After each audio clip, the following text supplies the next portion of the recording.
We're reading today from Guns for Hire, how the CIA and U.S. Army recruit mercenaries for white Rhodesia. It's a historical reprint of what appears to be a 1979 pamphlet, basically.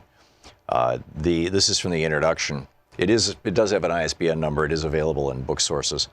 In Zimbabwe, Rhodesia, actually this must have been published post-1980 because they're referencing Zimbabwe.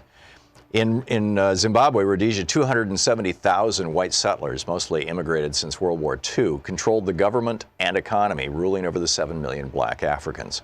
The Zimbabweans cannot vote. They have been forced off the bulk of the arable land, and they have no democratic rights whatsoever.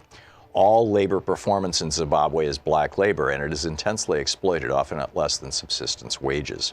Zimbabweans have been fighting European invaders since the early 17th century. Since the 1890s, they have been directly ruled by Europeans, at first in the form of a private British corporation, the British South Africa Company. Since 1923, direct political rule has been in the hands of the white settlers, currently led by Ian Smith and his fascist Rhodesian Front Party. It's important to note that the white settlers were originally given this direct local power as a, quote, self-governing colony of the British government, thereby creating a master-caretaker relationship. During these past 80-odd years, Western imperialism, the multinational corporations of the United States, Britain, and South Africa, has extracted huge profits from the exploited and oppressed Zimbabwean population via the subsidiaries of the Anglo-Americans, Lonrho, Amax, AMAX, Union Carbide, Mobil, ITT, and other corporations. They fully intend to continue doing so as long as they can. The white settler minority has been rewarded for their violent subjugation of the Zimbabwean people with perhaps the highest national standard of living in the world.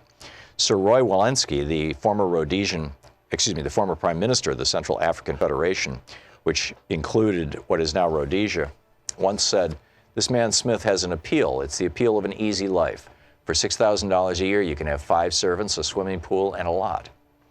Beginning during the early 1960s, however, the Zimbabwean nationalist forces under the leadership of the Zimbabwe African National Union, ZANU, evolved the strategy of guerrilla war to liberate their people and land. It is proving to be very successful. There are 20,000 guerrillas in base camps in Tanzania and Mozambique, over 3,000 in Zimbabwe itself, and this number is continually rising. In a meeting between Stephen Solars, a U.S. congressman, and the ZANU guerrilla leaders, they were reported to reject the possibility of enlisting the assistance of Cuban or other foreign troops, declaring that if we cannot liberate ourselves, we do not deserve to be liberated.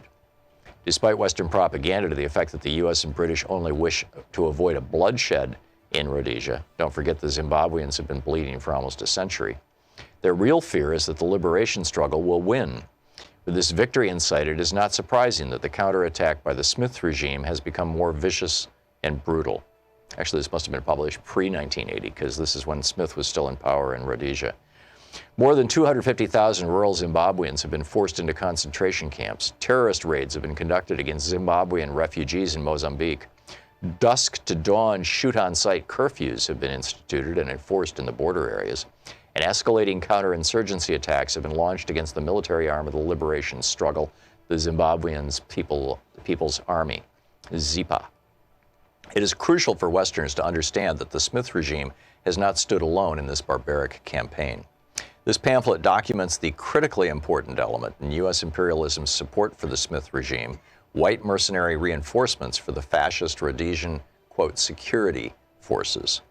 This flow of U.S. mercenaries to prop up white Rhodesia is an important, though secret, part of U.S. imperialism's strategy for Africa.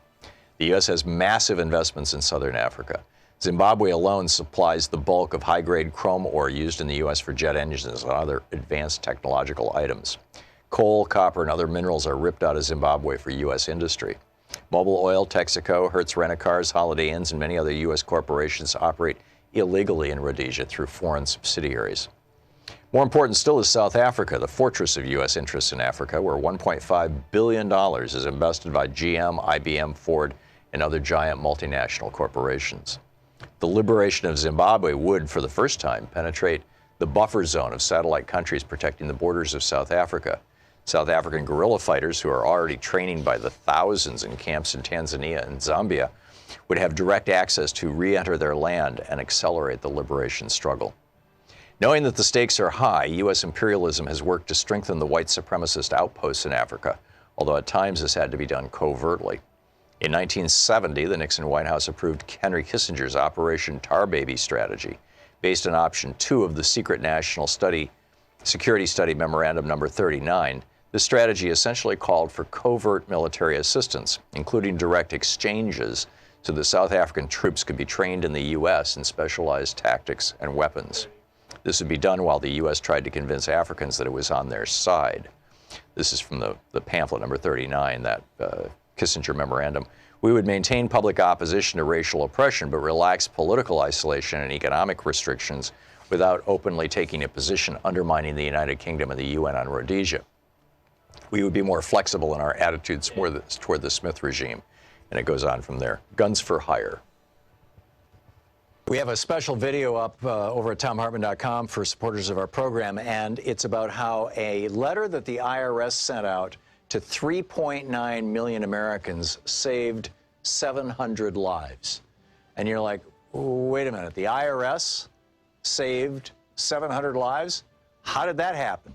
Well, it had to do with Obamacare, and it's a fascinating story. And it turns out that this analysis of this IRS mailing was actually the first time that the federal government has done a study that actually proved that people having access to health care produces fewer deaths. For every 1,648 people who got the letter, there was one fewer premature death. I'll explain the whole thing in the video. It's you know, as I said, it's available over at thomhartmann.com for people who are regular supporters of our program, and it is really worth checking out. And it's a great ad, essentially, for a national health care system. Want to connect with the show online? You can find the Thom Hartmann Program on Facebook, Twitter, and Instagram. Mazzucato.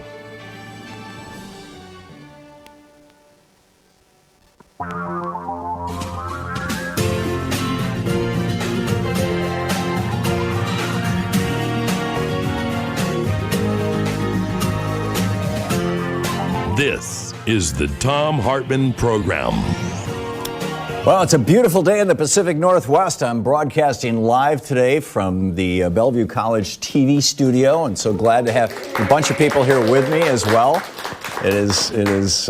We have a studio audience, an actual peanut gallery. It's so cool. And tonight I'll be at Town Hall Seattle at 7:30, along with Pramila Jayapal, the extraordinary congresswoman who is the co-chair of the Congressional Progressive Caucus.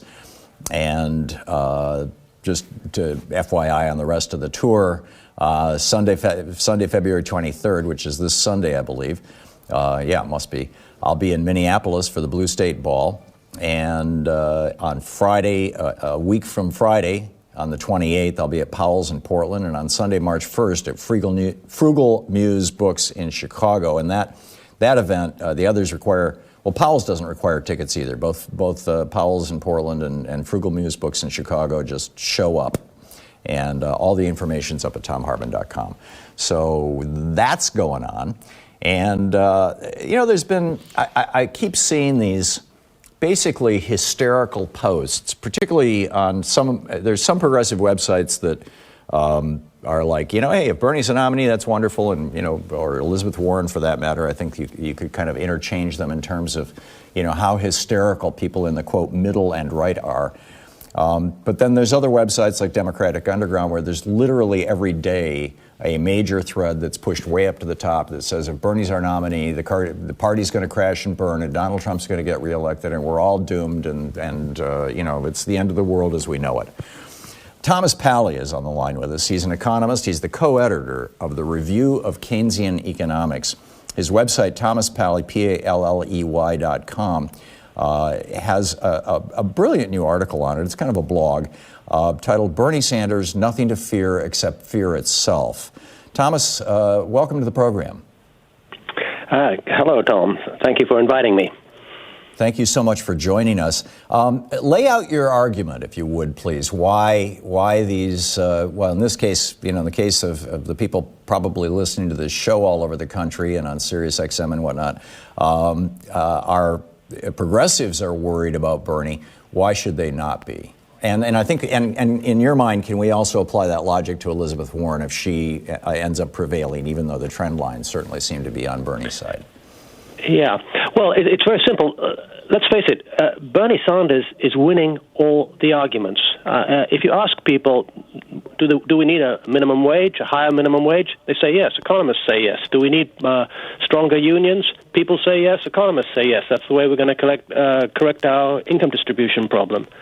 Do we need a green infrastructure investment program to deal with climate change? People say yes. Everyone recognizes it. Free public education. This is what was so great about our country in the 1950s and 1960s. All those folks, I think California is your base, or who went to the University of California state system, it was basically free then. Higher taxes on the wealthy to deal with our wealth inequality. Bernie is winning the arguments, and the establishment doesn't have a response to that. So what they are turning to is fear tactics. They're trying to scare people away from Bernie, and that's what my article is really about. The only thing, there's nothing to fear about Bernie except fear itself. And then you've got to dig into the politics of why the establishment is doing that. Well, we can do that in just a second. You're the editor, the co-editor of the Review of Keynesian Economics, and my sense of things, and I wrote a book about this called Screwed, is that basically from 1933 to 1980, we were operating in an environment of Keynesian economics, which built a strong middle class. The middle class, the working people, were actually getting wealthier faster than were the top 5% or 1%. And Reagan flipped that upside down, took us back to the economics of Warren Harding's, basically, his horse and sparrow economics, where you feed the horse more oats, the horse will poop more on undigested oats, so the little sparrows can eat more. Reagan reinvented that as trickle down. And it's destroyed the middle class. I mean, we see now the middle class, the percentage of Americans as middle class dropped below 50% for the first time last year, for the first time since Reagan, basically. And the things that Bernie is talking about, I remember in the 60s, I was a teenager, but I still remember it, the attacks, particularly from my dad, my Republican dad, attacking Lyndon Johnson when he was proposing Medicare and Medicaid, saying that's socialism, it's going to destroy America, you can't have that, it's going to bankrupt the country. All of these kinds of things. I don't see anything that Bernie is proposing that is not 100% consistent with Franklin Roosevelt's Second Bill of Rights and with Lyndon Johnson's New Deal. Speak to that. You're absolutely right. Let's go back a little how you started this about the change in direction that we took in 1980 when we elected Ronald Reagan. I like to talk about the period before as being New Deal Keynesianism. So it's two parts to it. One is the New Deal of FDR, which tries to change the structure of the economy to make it deliver for working families. And then side by side that you add the Keynesianism, which you ensure the economy operates at full employment. And that was just a magical formula. It really produced economic outcomes that we'd never seen before, and we really haven't seen since. But the business community, it is amazing when you go back and read the history of the 1930s, they were so against FDR. FDR was actually the man who saved American capitalism, but they were so against it, and they wanted to turn back the things that he did to improve income inequality, to improve income equality, to get wages rising. And that's been the battle in American politics for the last 60 years, and Reagan won out in 1980. And then they call these things, the way they do it is they call these things socialist. That's the scare tactic they involve to scare people away. But think about it. Most people drove to work today, probably used the interstate system. Is that socialist? It's crazy. Our public school system, is that socialist? It's crazy. It's a way of scaring people away from voting their interest. And that's why it's so important that people see through this fear-mongering, because we've been on wrong path now for 40 years. The evidence is in. The evidence is in, and we've been on the wrong path for 40 years. The evidence is in, and now Bernie Sanders, amazingly, is giving us an opportunity to change path, and we really, really do need to seize this opportunity. We just have 90 seconds, so we're going to hit a hard break here, Thomas. You said you could talk about the politics of it. I get it that in '92, Reagan had decimated the unions to the point that Clinton felt that he had to start reaching out to corporations and backing off New Deal economics. But in the era of the internet and the ability of candidates to raise money directly, things have changed considerably. You want to speak to that? Yeah, well listen, I think the Bill Clinton era represents the takeover of the Democratic Party from the inside by Wall Street. If I try and find an excuse for it, I can say, look, the country didn't have a good understanding, it didn't have a good argument. Maybe some of Clinton's politics were a way of a holding pattern. But then the Democrats stopped thinking of them as a holding pattern and started believing them and sort of basically bought over to the other side. And this is our problem. Now we've now got a Democratic Party who basically likes the economy the way it is and doesn't want to change it. And Bernie Sanders does want to change it, and that's why they're turning to the fear tactics. But everything that Bernie is talking about is just taking us back to LBJ FDR economics, right? Literally. A lot of it, yes, but it works. But there's an environmental part to it that was never there before. There's an internet and education part to it. There's a lot of science that wasn't there to it before. So it's updated for the time. Great. Thomas Pally, he is the co-editor of the Review of Keynesian Economics. His website, thomaspally, PALLEY.com. Thomas, thanks so much for being with us today. Thank you for inviting me. Great speaking with you. This is the Thom Hartmann Program. And we'll be back with more of the news of the day and your calls and some of our guests here in the studio audience as well in just a moment.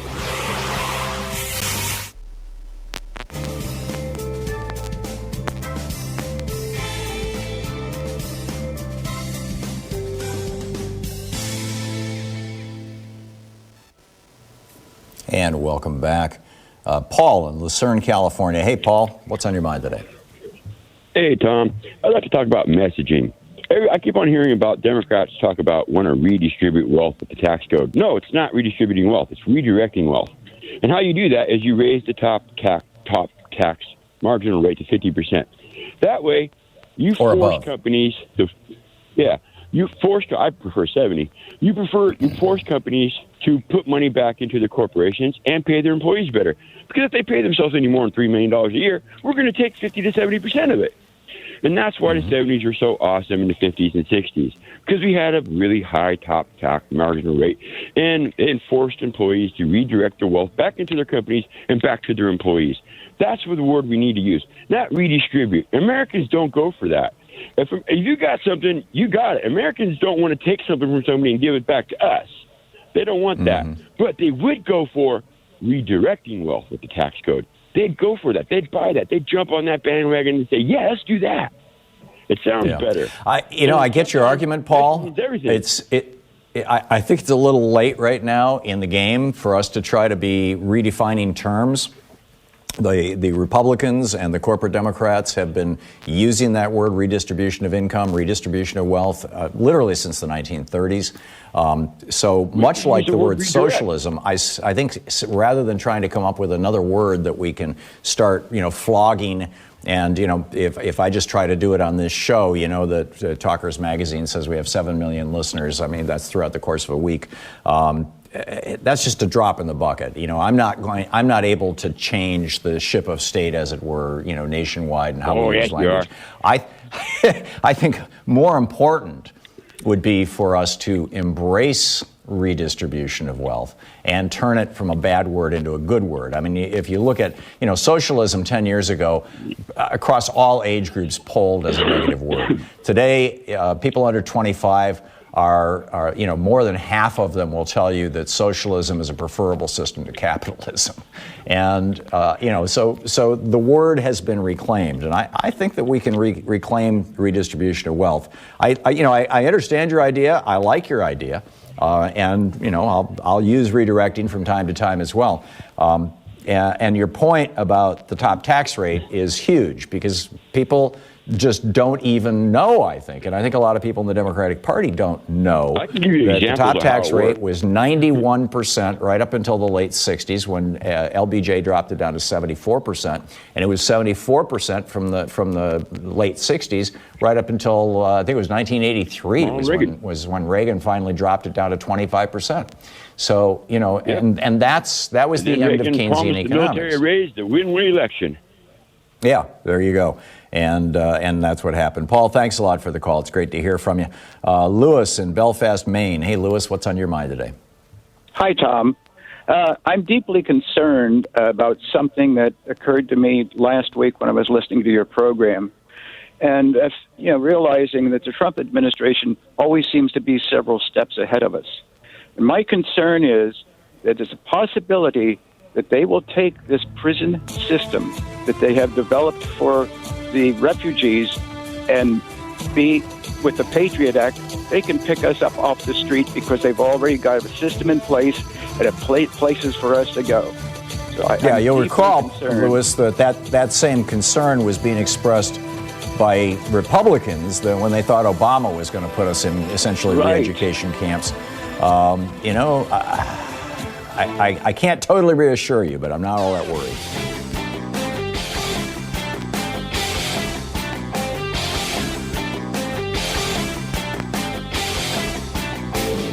Our 1 hour free podcast recaps our show, and it's available wherever fine podcasts are found. And we have the full 3 hour podcast available over at thomhartmann.com if you want to really support our program. Welcome back. Thom Hartmann here with you. I realize that the Daily Kos, their poll may be a bit of an outlier, but they're one of the progressive websites that has not been trashing the progressive candidates, the two progressive candidates, and God bless them for it. And it's a regular source of news for me. If you don't read Daily Kos, KOS.com, dailykos.com, I encourage you to check it out. They did a straw poll yesterday. And, again, keep in mind, this is a very specific universe. But in their straw poll, Elizabeth Warren got 33% of the vote. Bernie Sanders got 25%, which means that the two progressives have 58% of their vote. Mike Bloomberg got 13%, Amy Klobuchar 9%, Biden 7%, Buttigieg 8%, Buttigieg 7%, and Tom Steyer 1%. So, that's interesting.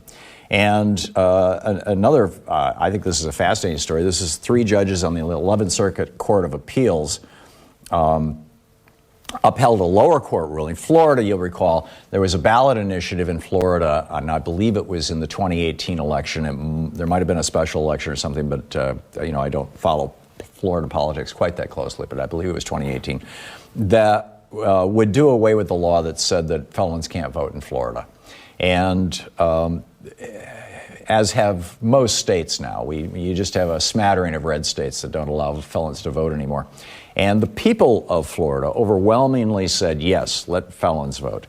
And so then the Republicans, and I, with regard to this, I don't know if they passed it through their legislature or if it was administratively done, but the Republicans basically came up with a rule that said that if you're an ex-felon, you've served your time, you're not on probation, you're a full member of society again, and you want to register to vote, you cannot have any outstanding obligations, fines, fees, anything like that. If you haven't paid your car registration, if you haven't paid a parking ticket, if you haven't paid, if you've got restitution to a victim and you haven't fully paid it off, whatever it may be, if you owe any money that has to go through the state of Florida, then you may not register to vote. Well, this has been taken to court as essentially a modern-day poll tax, which is what it is. A poll tax is where you show up to vote and they say, okay, it's $50 to vote. And it was a way that was used during Jim Crow, and frankly before Jim Crow, but it really became widespread across the South in the 1870s and stood until I forget which year it was, but the Constitution was actually amended to ban poll taxes. And so the lower court said that is illegal. It's a violation of the ban on poll taxes. There cannot be a financial relationship between your right to vote or the state's ability to prevent you from voting. And so this is a poll tax. And so then it went to the 11th Circuit Court of Appeals, which is a relatively conservative court. And I mean, keep in mind, this is Florida. And the 11th Circuit Court of Appeals, a 3-judge panel, agreed with the lower court ruling and said, no, Florida, you may not enforce this rule that you've got that says that felons have to be fully paid off before they can register to vote. I'm guessing that probably the Republican Party or the Florida Republican Party will appeal this to the full 11th Circuit. It's called en banc, all 11 judges, I believe it is. And then if they lose there, they'll probably appeal it to the Supreme Court. We'll see. But, it's good news. It's a good start. Meanwhile, the latest battle, tonight is the debate, by the way. I'm going to be doing this gig here in Seattle with Pramila Jayapal at Town Hall, so Louise is going to be watching and taking notes for me. and when I get back to my hotel room, I'm going to pull it up on YouTube and watch it, because it'll be floating all over the internet. So, but it's starting to get ugly between the Sanders campaign and the Bloomberg campaign. And Bernie has released letters from 3 different doctors about his health. But what he has not released are his detailed health records. How his prostate exam went, that kind of stuff. I mean, it's particularly for people who are more than 50 years old, let's say, your health records tend to get a little more complex as time goes on, and perhaps a little more embarrassing. And so 3 different doctors have said, as Donald Trump did, by the way, he had his doctor said, he'll be the healthiest president in the history of America. Well, Bernie actually got honest about it. He got 3 good independent doctors. They all gave him health exams. They all evaluated all of his health records, and they all said, this guy is fine, he's good to go. But he hasn't released all the details. And Bloomberg wants to know about Bernie's prostate exams for the last 10 years or whatever it may be. And so this is the latest attack. And I'm guessing that it's going to come out in the debate tonight. And, this is bizarre. Bloomberg campaign spokesperson said on CNN, Bernie Sanders is the Trump of the left. I honestly can't tell the difference in their campaigns. Really? Really? It's like, is this where we're going to go? And meanwhile, we have Bill Barr. Bill Barr is pretending to be upset that Donald Trump is letting all these fraudsters out of jail. He just pardoned Rod Blagojevich and Michael Milken, the guy who screwed thousands of investors, made billions of dollars, and is in a position now. Michael Milken is still a billionaire. He's in a position now to pour ungodly amounts of money into the Donald Trump campaign. And so Trump just pardoned him, and a couple of other fraudsters. And Bill Barr is like, stop tweeting about, this, that, and the other thing that has to do with the Department of Justice. And so what does Trump say yesterday? I am the chief law enforcement officer of this country, right? Which is officially Bill Barr's title. He's the attorney general. That's the chief law enforcement officer for the country. But Donald Trump, his rationale, and I suppose you can understand this if you really don't know that much about how government works. His rationale is, I'm Bill Barr's boss. If he's the chief law enforcement officer, then I'm the chief law enforcement officer, which of course is horse pucky. We'll be back. You're listening to the Thom Hartmann Program. Call 202-808-9925. We're broadcasting live from Seattle, from the TV studios here at Bellevue University, and we'll be back with more of your calls and our studio audience.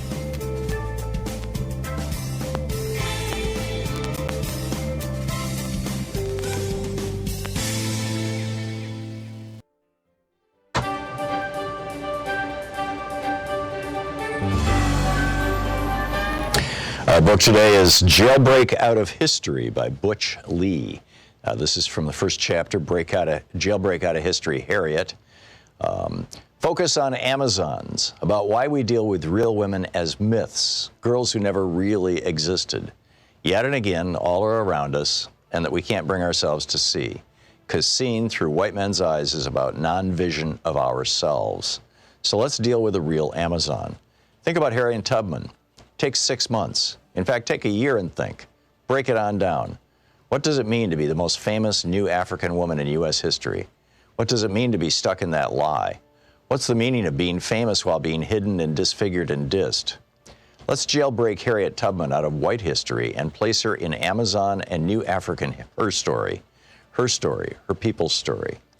Harriet Tubman's life is a live weapon placed in our minds, showing us what it means to be an Amazon, which is why the capitalist patriarchy has forbidden us to touch on it for so long.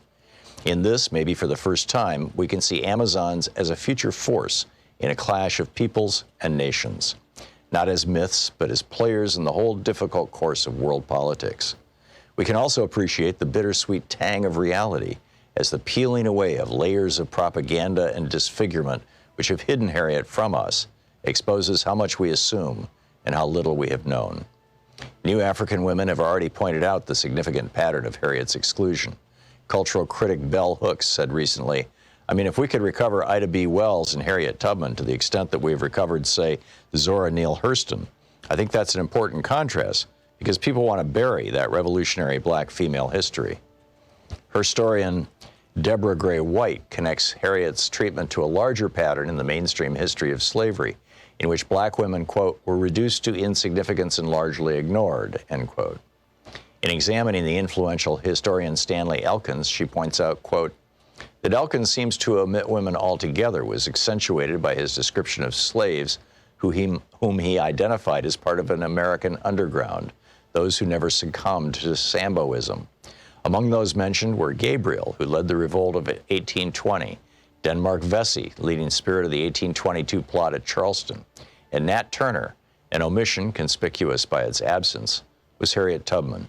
If Elkins had really been thinking of slaves of both sexes, he would hardly have forgotten this woman, who became widely known as the Moses of her people, end of quote.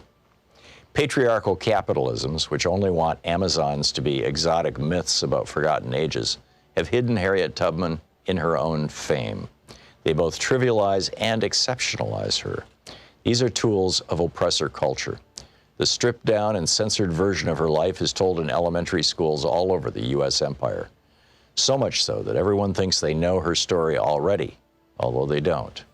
Harriet Tubman was born in slavery in Maryland around 1820. She escaped to the North when she was 29, but kept returning secretly to the South again and again to help other slaves escape. For this, she became known as Moses. True statements. But by limiting her, it becomes clever propaganda against her and against her people. Where patriarchy has been unable to deny that women do significant things, it denies the full meaning of what we do by trivializing them. Mary Daly, feminist philosopher, traces the enormity of what patriarchy has done to us. In ancient Greece, the goddess Hecate, also known as Artemis and Diana, was sometimes known as Trivia and represented by a three-faced statue. That was also the name used for the intersection of three paths, which in many old cultures were the sites of mystical power. She writes in Gynecology, quote, in light of the cosmic significance of the term trivia as the crossing of the three roads and of the goddess who bears this name, contemporary meaning of the term in English should be examined. The English term, which according to Merriam-Webster is derived from the Latin trivium or crossroads, is defined as common, ordinary, commonplace, of little worth or importance, insignificant, flimsy, minor, or slight. Of course, according to patriarchal values, that which is commonplace is of little worth. For in a competitive hierarchical society, scarcity is intrinsic to worth. Thus, gold is more important than fresh air, and consequently, we are forced to live in a world in which gold is easier to find than pure air. End quote. So to trivialize Harriet Tubman, the capitalist patriarchy pictures her as an idealized woman by their definition, who makes a life of helping others. Thus, her deeds are squeezed into women's assigned maternal role as nurturer, helper, and rescuer of men, who then go on to do important things. But Harriet wasn't repping Mother Teresa. She wasn't even any kind of civilian at all. She was a combatant, a guerrilla, a warrior carrying pistol and rifle, fighting in her people's long war for freedom, a war that rocked the foundations of African society, American society, and that has never gone away. Think about what it means to be called Moses, which was the code name other new Africans gave her, and which became Harriet's famous warrior name in the anti-slavery underground. When we check out the Bible, we can see that Moses was a ruthless visionary, someone who forced the boldest changes and risks upon his people so that they could survive, who led them out of captivity. To put it simply, Moses was a leader in a time of war. So too was Harriet Tubman. The book, Jailbreak Out of History by Butch Lee.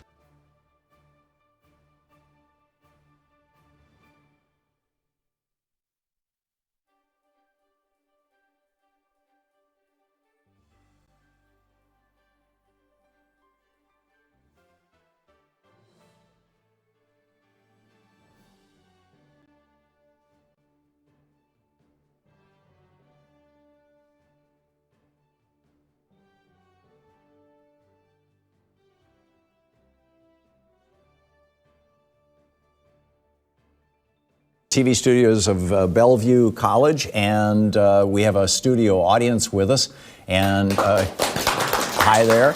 And a member of our audience has a question. You want to give us your name and your question? Hi, my name is Harriet. My question, Tom, is I thought the superdelegates were gone from the nominating process, but it looks like the corporatists, the centrists, are aiming for a floor fight at the Democratic Convention this summer. Can you explain what that would look like, how it works, and what those of us voters who think the plurality nominee should get the nomination can do to prevent a takeover at the convention? Sure. Well, first of all, what we can do is you have access to superdelegates. Your member of Congress, your member of the House of Representatives is a superdelegate. Both of your senators are superdelegates, and so you can be lobbying them right now to say if there's not an absolute majority on the first ballot that we should pick whoever won the plurality, whoever won the largest number of votes, even if it's not over 50%. To the extent that you may have connections with any other members of Congress around the country, or you have friends who are in other states and can lobby them, that's a pretty good-sized body of superdelegates. There are a little short of 900 superdelegates. There are a little short of 4,000 total delegates without the superdelegates. So to win the first ballot, that person is going to have to get almost 2,000 votes. It's just a little over 1,900, as I recall. And that would be, having 50% plus one vote, basically. And if that happens, then that's the end of it, and the superdelegates don't even get to vote.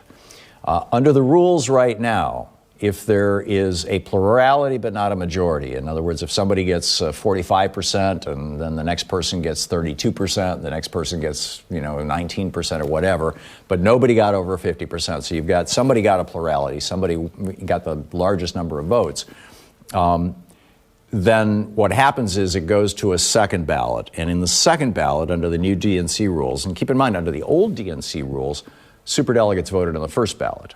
And that was the thing that the Sanders campaign was complaining 4 years ago, was basically, it's a rigged system, because the superdelegates are basically the party insiders. I mean, they're the elected, by and large, they're elected officials. They're people who are senior officials in state Democratic parties. So there you go.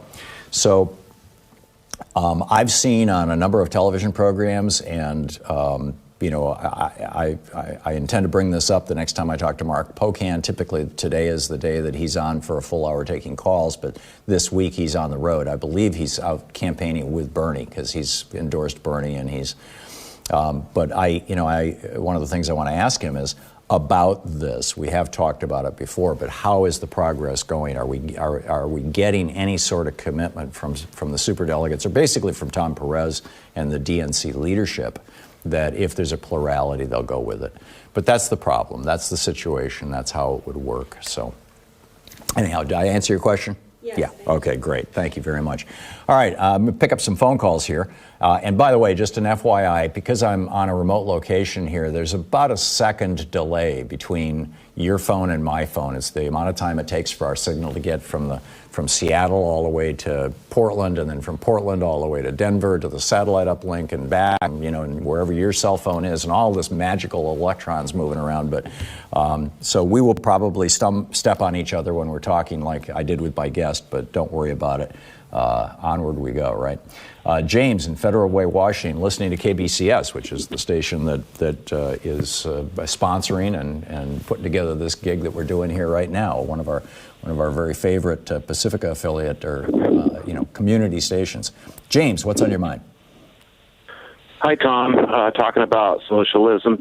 I call myself FDR social democrat, and then when I start to get feedback, if it's from the right, I ask those people, well, what are you, antisocial? And that usually starts a good conversation. And then my first thing I want to go after talking to people like that is, of course, our medical establishment, and I'll refer to it as the medical mafia that's coming for you and all your stuff. But there's so many things that are social.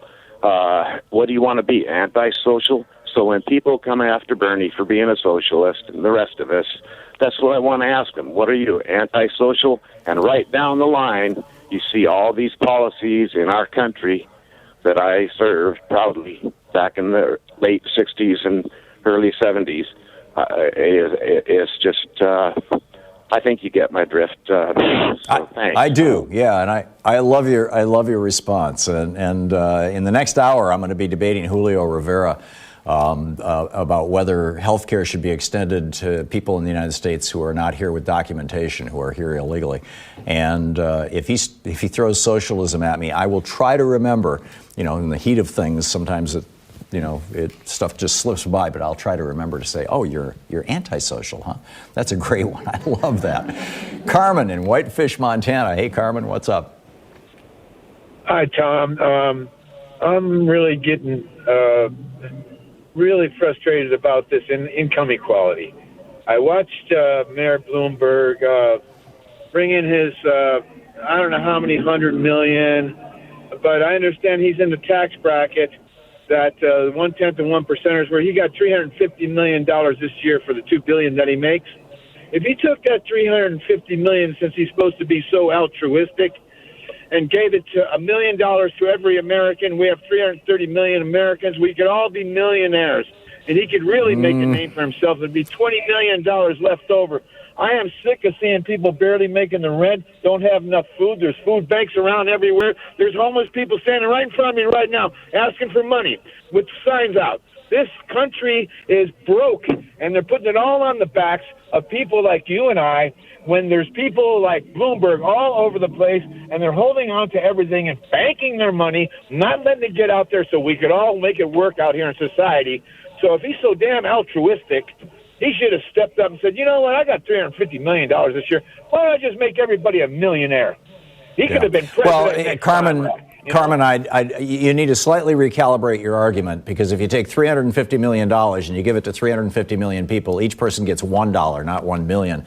But everything else you said is spot on and absolutely true.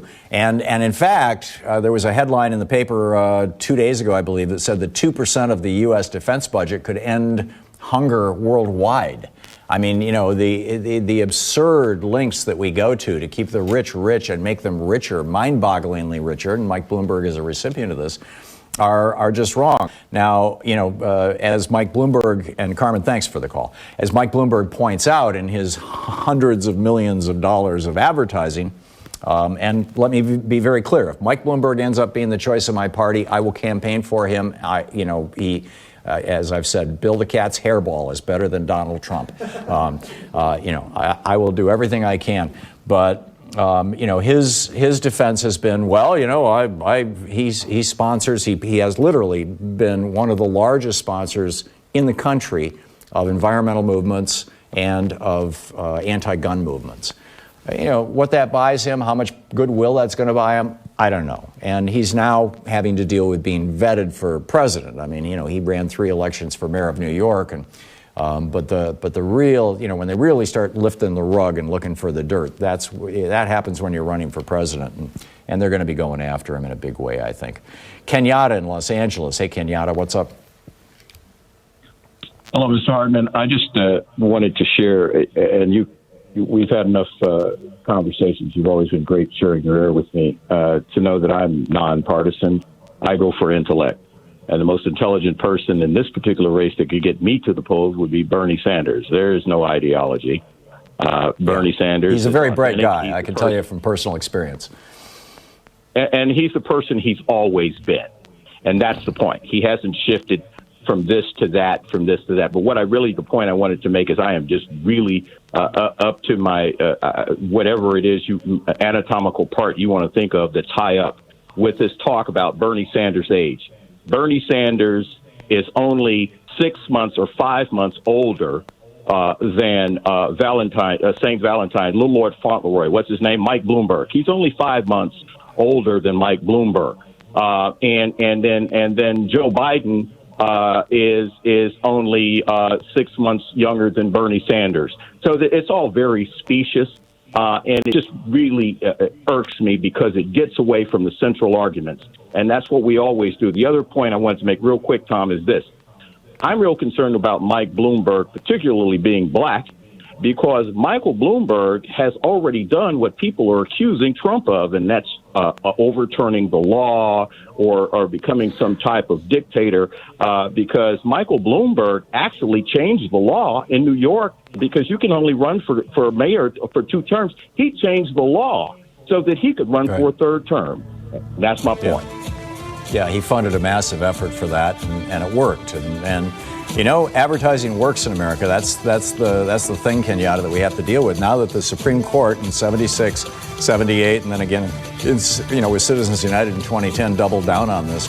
Now that the Supreme Court has said that whoever has the most money can own the politicians, and if you want to be a rich politician yourself, you can do that. We've got a problem. We've got a real problem. You're listening to Thom Hartmann. Visit ThomHartmann.com for audio and video archives. Right here in River City. Thom Hartmann here with you, broadcasting live from Seattle. I'll be at Seattle Town Hall tonight, and thanks to KBCS for hosting me here.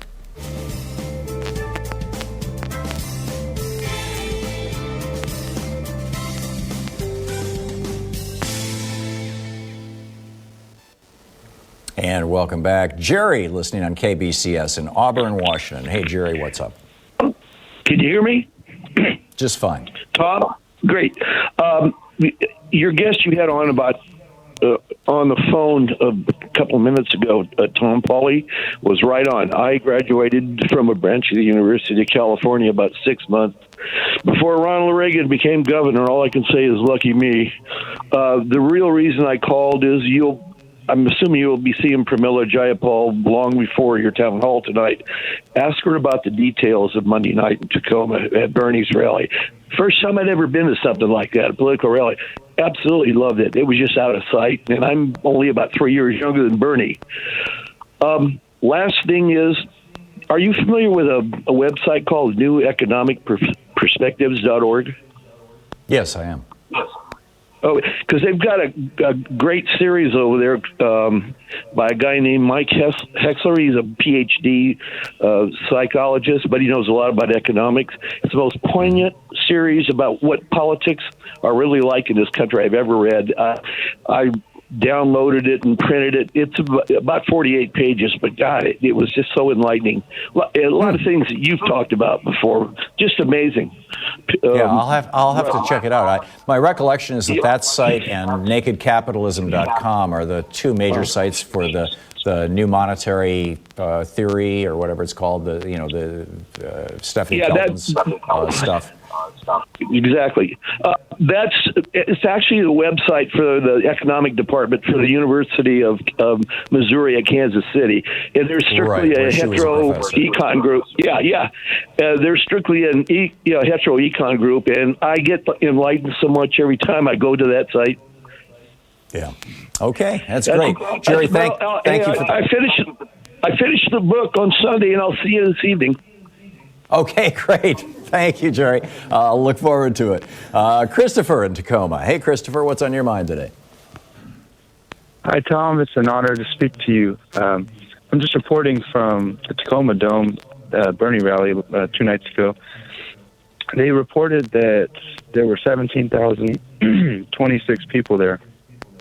But anyone with Google can find out that they can fit 23,000 people there. And I was there. I recorded every single seat in there was full. And there were thousands and thousands of people standing in the middle. So wow, that number so had to probably have been 25,000. Oh yeah. And I think the reason why Bernie reported the wrong number was when you go in, they have you go onto a website and take the survey to count how many people, but the website went down, and a lot of people just didn't do it because they wanted to get in. So if you could get that to Bernie, that'd be awesome. Yeah, well, I can't, but you just got it to a whole bunch of people who are listening to the show, so that's a good start. I mean, what boggles my mind is, Trump holds a rally and 1,500 people show up, and it's all over the news, right? Every network is talking about it. The Tea Party holds a rally and 300 people show up, or some gun nuts hold a rally and 400 people, or I guess the last one was a couple thousand people, and it's like major national news. Bernie has a rally with 25,000 people in Seattle. He had 12,000 people in San Francisco. I mean, he is blowing these things out, and it's like there's a media blackout going on. It's just mind-boggling. Christopher, thank you for the call, and thanks for sharing the information with us. We'll be right back.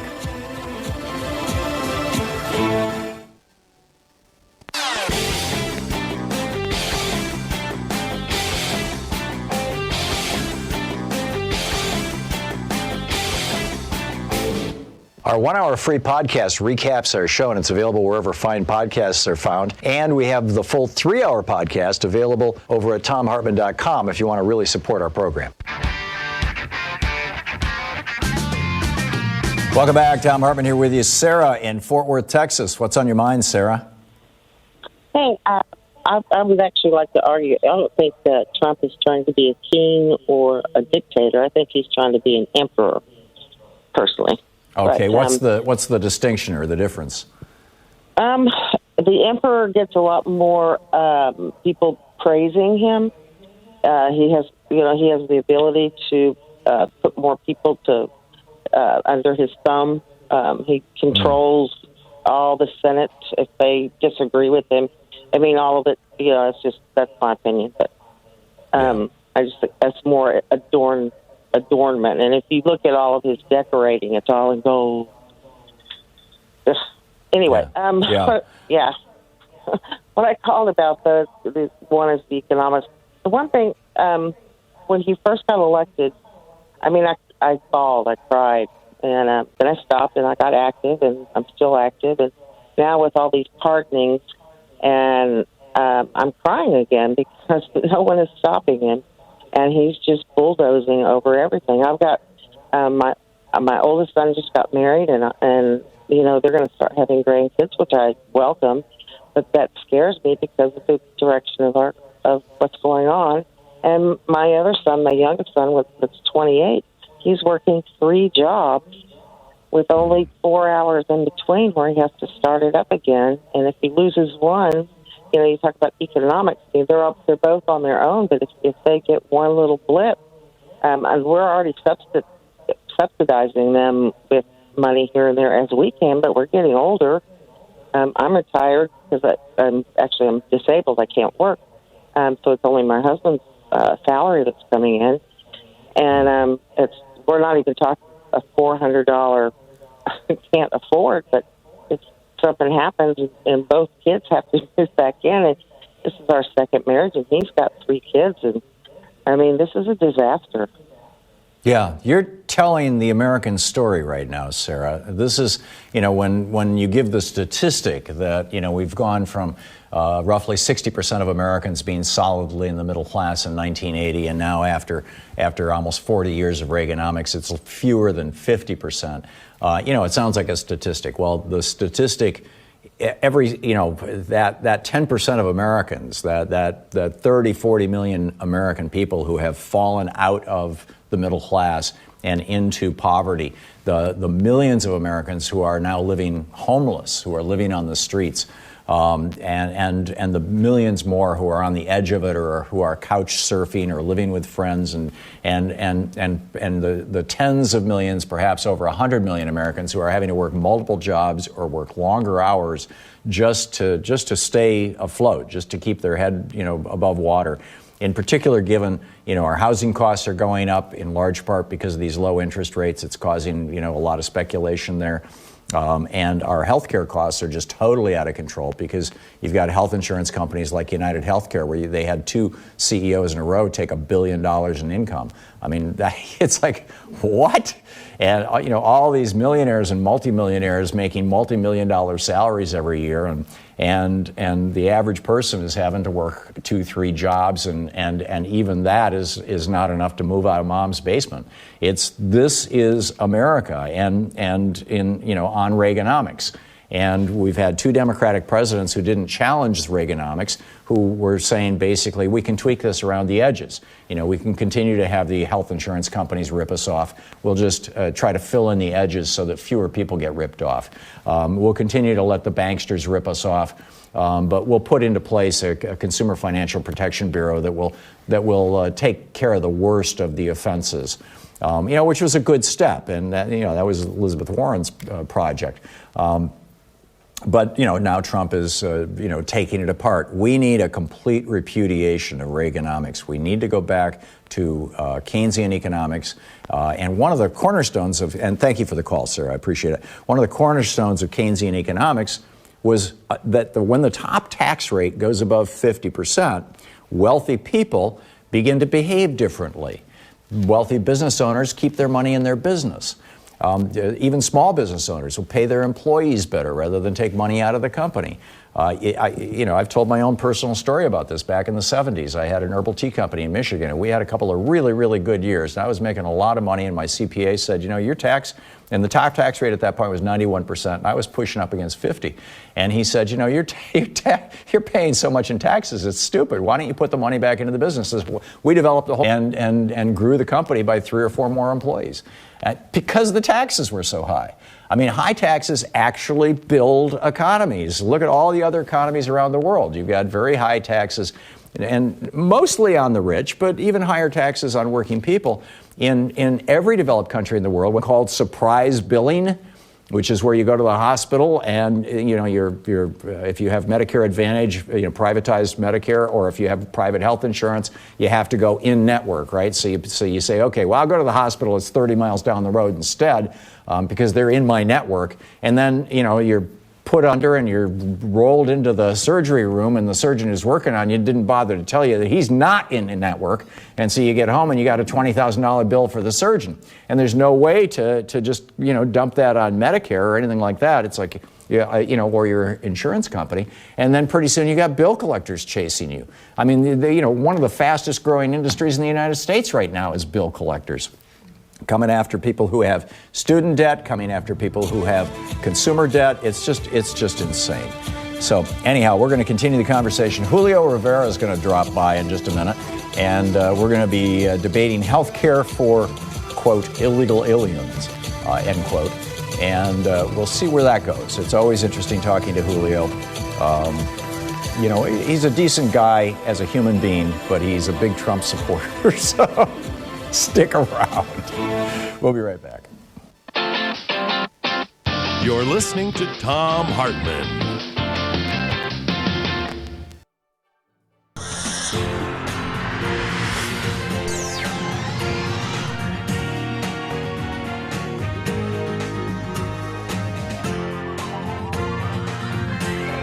We say fight back!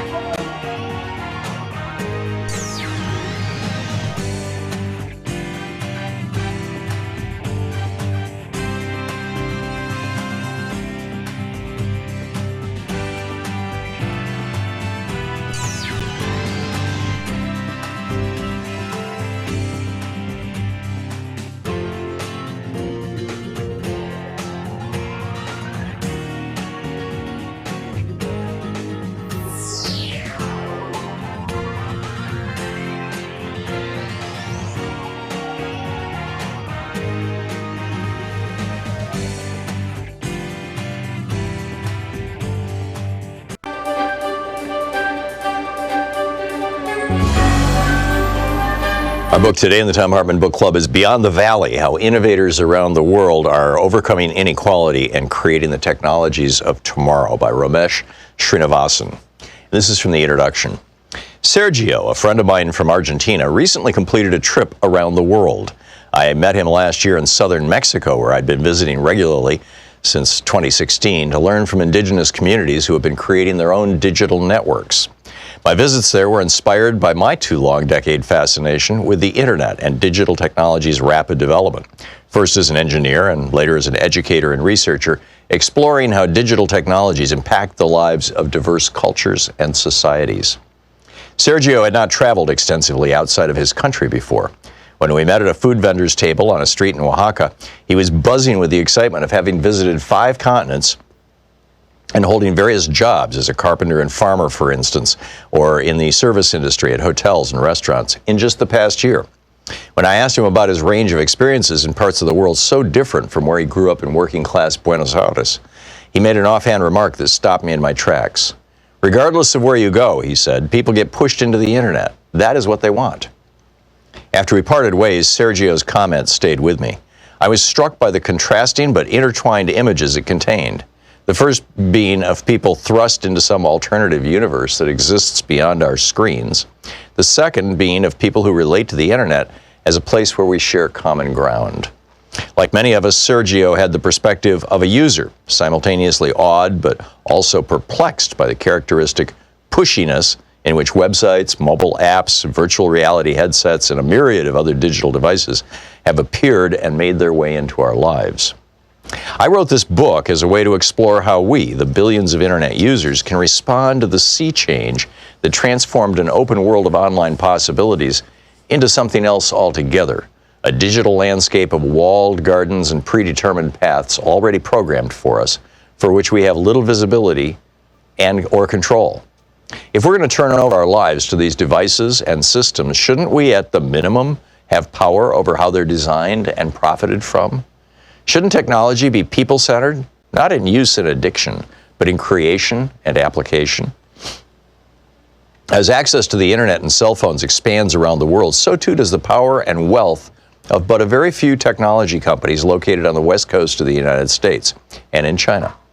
These companies offer services that have, without question, created value for their billions of users, providing efficient and economical ways for us to find and disseminate information, telecommute to our jobs, socialize with one another, and buy and sell goods.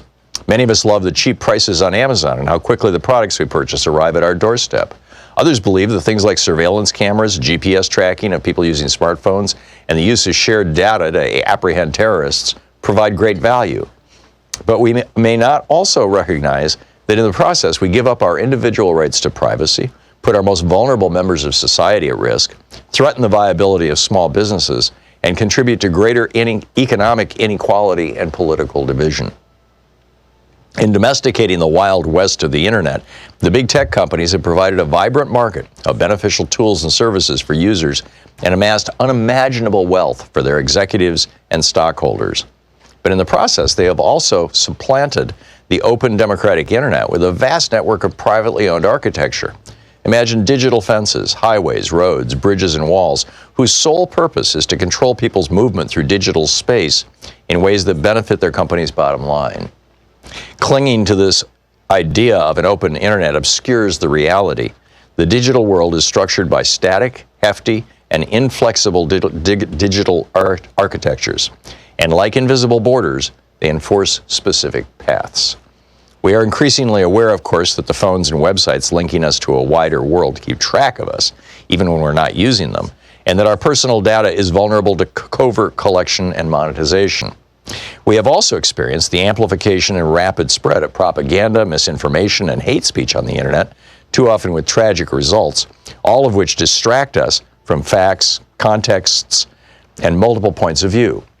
Meanwhile, journalists, activists, scholars, and more of the public are raising concerns that Chinese, Western, and white male interests dominate the content and systems that power the internet, rather than those who reflect the full diversity of all of us who are online.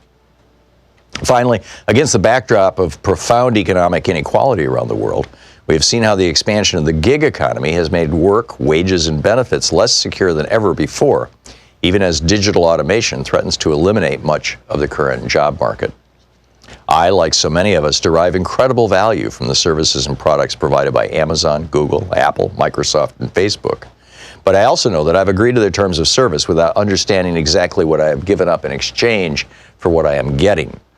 I am not being given the means to think through the downstream implications of my actions, even for myself, much less for others in my networks. As an example, Amazon has made it so inexpensive and easy to buy almost anything that almost all of us use the site regularly. The Chinese Alibaba is no different. But is it okay that both these companies have monopolistically overtaken an open marketplace? The book is Beyond the Valley by Ramesh Srinivasan. We have a special video up over at ThomHartmann.com for supporters of our program, and it's about how a letter that the IRS sent out to 3.9 million Americans saved 700 lives. And you're like, wait a minute, the IRS saved 700 lives? How did that happen? Well, it had to do with Obamacare, and it's a fascinating story. And it turns out that this analysis of this IRS mailing was actually the first time that the federal government has done a study that actually proved that people having access to health care produces fewer deaths. For every 1,648 people who got the letter, there was one fewer premature death.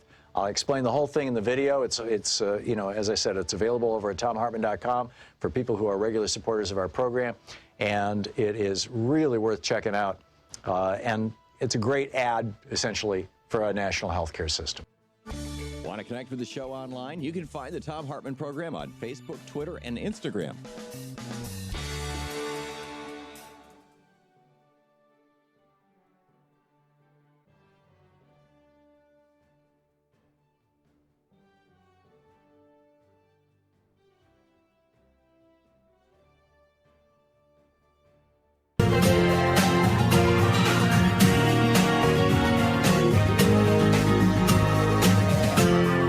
This is the Thom Hartmann Program.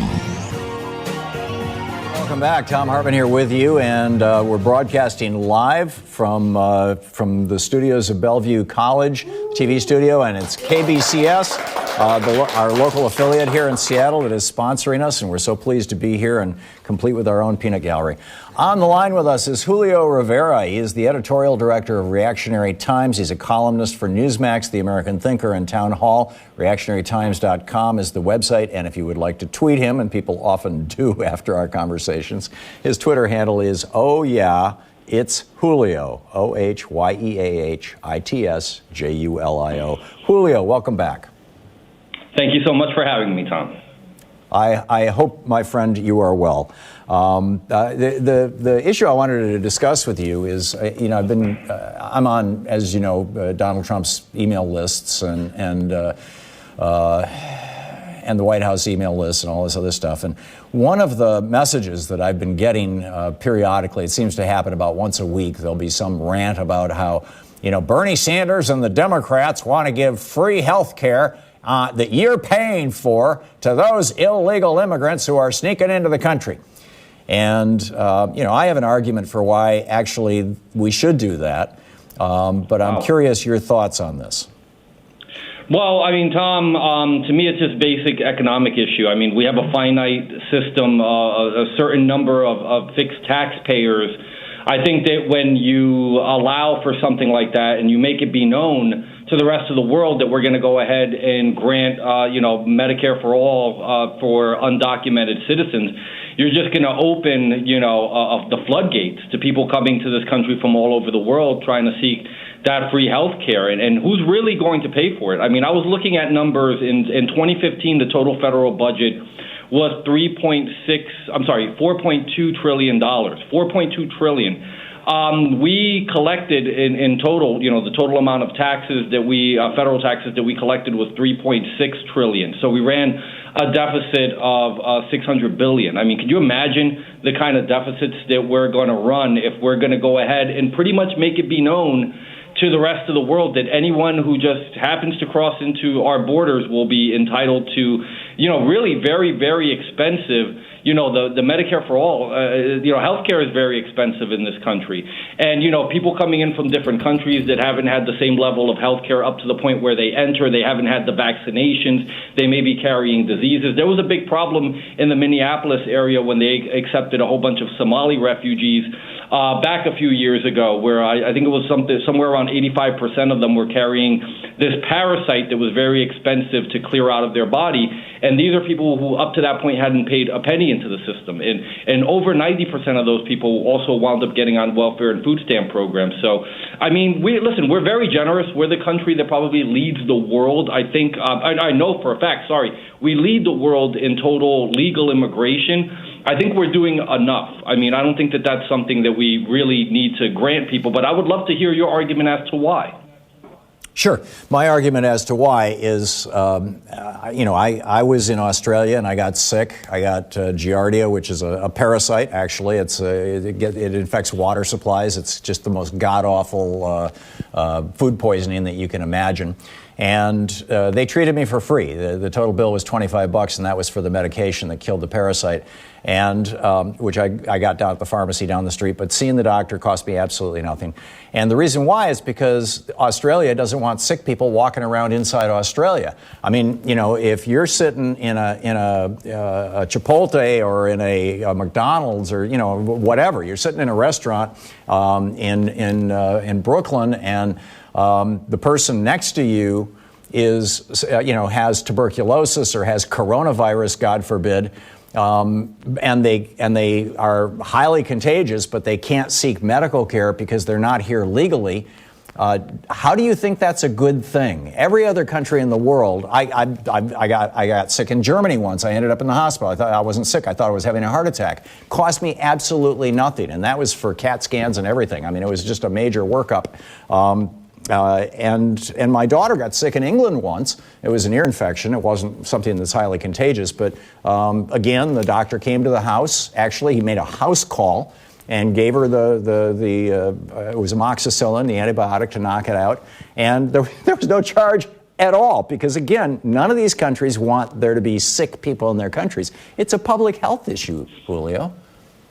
Well, I mean, I understand what you're trying to say, but I think the bigger issue is the fact that, we're not securing our borders, and, we can potentially have people walk into this country that may be carrying these diseases, and they may spread them. And, God forbid we have an outbreak like they're having right now in China, where, you got thousands of people sick with this coronavirus, which they probably developed in a laboratory. Who knows? But I don't want to speculate on that. That's not the conversation that we're having. Ultimately, I think that the cost, you're talking about the cost in those other countries, it's a lot cheaper. Ever since, the further, left attempted to try this government health care system, with Obamacare, it seems that the cost of health care has only gone up in America, with the mandatory minimums, the so-called essential benefits and everything like that. It wound up costing people more in this country, which, that's actually kind of the opposite of what we want to create. Like right now, you're broadcasting from a university full of young people. Who are the people that really got hurt the worst in this government health care system that Barack Obama tried to institute? It was really young people, because young people no longer could just get catastrophic coverage for less than $100 a month. I had friends that were, about in their mid-20s paying $400 to $500 a month for, coverages, under the essential benefits that they would never use. I mean, I had a friend, he was a male, 25 years old. Why is he paying for mammograms and pap smears and gender reassignment surgery that he's never going to have, and paying $500 a month? It's not really fair to young people.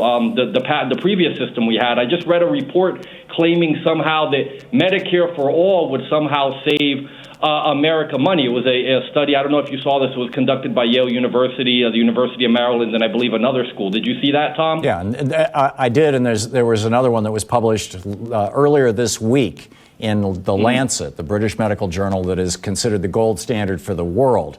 And they did a year-long examination of Medicare for all in the United States, and they concluded that not only would it save us about $1 trillion a year, but it also would save 68,000 American lives every single year. That's what they say, but where have we heard this before, Tom? I mean, think about it. Didn't they say the same thing about Obamacare? Didn't they say that a family of four would save, what was it, like $3,500 according to Harvard University, Obamacare, $2,500 a year more? Obamacare, according to Harvard University, Obamacare is saving right now on the order of 20 to 25,000 lives a year. Because of Medicaid expansion, and Medicaid is, the government, a single-payer healthcare system. I'm with you, Julio. I'm not a big fan of Obamacare's, subsidies to the for-profit insurance companies. I don't like the for-profit insurance companies. I don't think that they should exist. But the reason why your 25-year-old should be paying into the system exactly the same as somebody who's 60 years old is the same reason that your 25-year-old should be paying into Social Security just like a 60-year-old, because we're all in this together. And if we're not all in this together, if we don't all chip in throughout the process, then the system falls apart, and then we don't have a social safety net, and we don't have, we don't have anything to catch us when we fall, if we get sick, or if there's an epidemic of coronavirus, God forbid. We have that, Tom, but to a certain extent already, because different individual states have the way that they go ahead and orchestrate or go ahead and administrate the Medicaid system. But the fact of the matter is, if you want to drive down costs, you got to provide more choices to people. So, I mean, the essential benefits make it a lot more expensive for younger people, where they could potentially purchase the services that they really need, a la carte, so to speak, and get back to where it used to be. I mean, when I was young, I only paid about $100 a month for catastrophic insurance, and I was covered just fine. And young people, unfortunately, no longer have that option. Yeah, you're a lot younger than me, Julio. When I was young, back in the 60s and 70s, I was paid $35 a month for comprehensive Blue Cross Blue Shield that covered everything. But they were required by law to be a nonprofit. Julio Rivera. Julio, thanks so much for dropping by. Is the Thom Hartmann Program. Julio's website, reactionarytimes.com, and you can tweet him at Oh Yeah, It's Julio. We'll be back.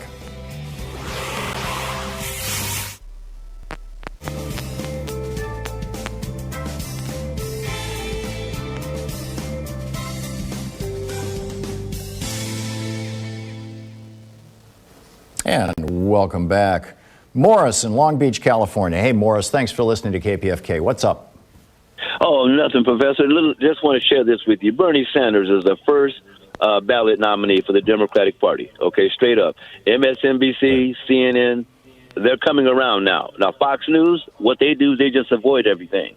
Bernie Sanders is going to get the nomination because his issue of health care, is a $1.5 trillion transfer of wealth. It's the number one issue that everybody is concerned with. And also, Bernie Sanders is the only candidate that can approach a homeless person and can motivate that homeless person to go register and vote for him. None of the other candidates are speaking to the homeless people. And that's a very serious issue. Okay? I just want to make that announcement. And people, the next time somebody asks you how you going to pay for something, you tell them the same way we pay for bombs. The same way we pay for going to Mars. The same way we pay salaries. What's up with that? How are we going to pay for it? The same way we pay for everything else. All right. Thank you, sir. Yeah, thank you, Morris. Well said. Yeah, you want to have a war in Afghanistan? How are you going to pay for that? Oh yeah. How are we going to pay for a war in Iraq? Oh yeah. It's pretty incredible. Tony in Huntsville, Alabama. Hey, Tony, what's up? What's on your mind? Hi, Tom. How you doing, man? Because they don't want sick people. That's classic. Mike Bloomberg is down here in Alabama buying votes. And the way he's doing that is with the caucuses. So he's going to all the black caucuses, asking them if they need money for their businesses. And then they leave and go down and do a pitch before his people, because he's got like $2 million for black businesses, $2 or $3 million. And Mike Bloomberg has been aggressively supporting black businesses for a number of years, actually. I mean, and I don't think he was doing it because he was planning on running for president. There are some very progressive parts to Bloomberg's policies, although I'm just horribly offended by the idea of a billionaire buying his way into our party and our campaign. But back to you, Tony. I'm sorry. Right. Well, the difference with this is attached to them making a commitment to go out and caucus for him, to campaign for him, to get his numbers up. Well, if you can document that there's actually a quid pro quo there, Tony, that's against the law. You can file a complaint with both your state AG's office and also the Federal Election Commission. I sat and listened to these pitches, and I was getting sick to my stomach. I'm like, we're coming to this man the way he did black people with the stop and frisk, and saying the redlining was good. Now all of a sudden we're going to give this man money, and he's really a Republican. I was really sick with that. But he is down here seriously talking to all the delegates, giving everybody money. And so this is just not about their business. This is about him getting his percentages up. So when people say Bloomberg is rising in the polls, that's how he's doing it. He's actually buying his ability to rise in the polls. And I was totally offended. I got kicked out of my best friend's house because I told him that, you know, he's going against his own people. Anytime a black woman would vote for a man that would kick around her husband, brothers, and cousins and husbands, it's terrible, Tom. Yeah, I get it. I get it, Tony. It has the potential to tear the party apart, and we'll see how this shakes out. Tony, thank you for the call and for the heads up on that. It's not surprising, frankly. This is what the Supreme Court gave us in the Buckley decision. We'll be back. Our 1 hour free podcast recaps our show, and it's available wherever fine podcasts are found. And we have the full 3 hour podcast available over at thomhartmann.com if you want to really support our program.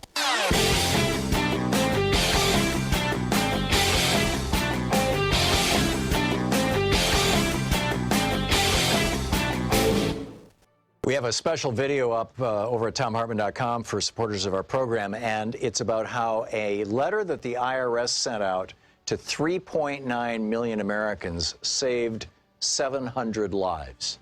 And you're like, wait a minute, the IRS saved 700 lives? How did that happen? Well, it had to do with Obamacare, and it's a fascinating story. And it turns out that this analysis of this IRS mailing was actually the first time that the federal government has done a study that actually proved that people having access to health care produces fewer deaths. For every 1,648 people who got the letter, there was one fewer premature death. I'll explain the whole thing in the video. It's you know, as I said, it's available over at thomhartmann.com for people who are regular supporters of our program, and it is really worth checking out. And a great ad, essentially, for a national health care system.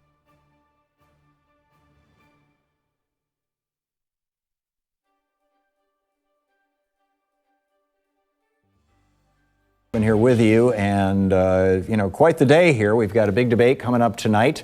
There's Mike Bloomberg. We just had a caller a few minutes ago talking about how Mike Bloomberg is down in Alabama, spreading money around in the African American community and the business community there.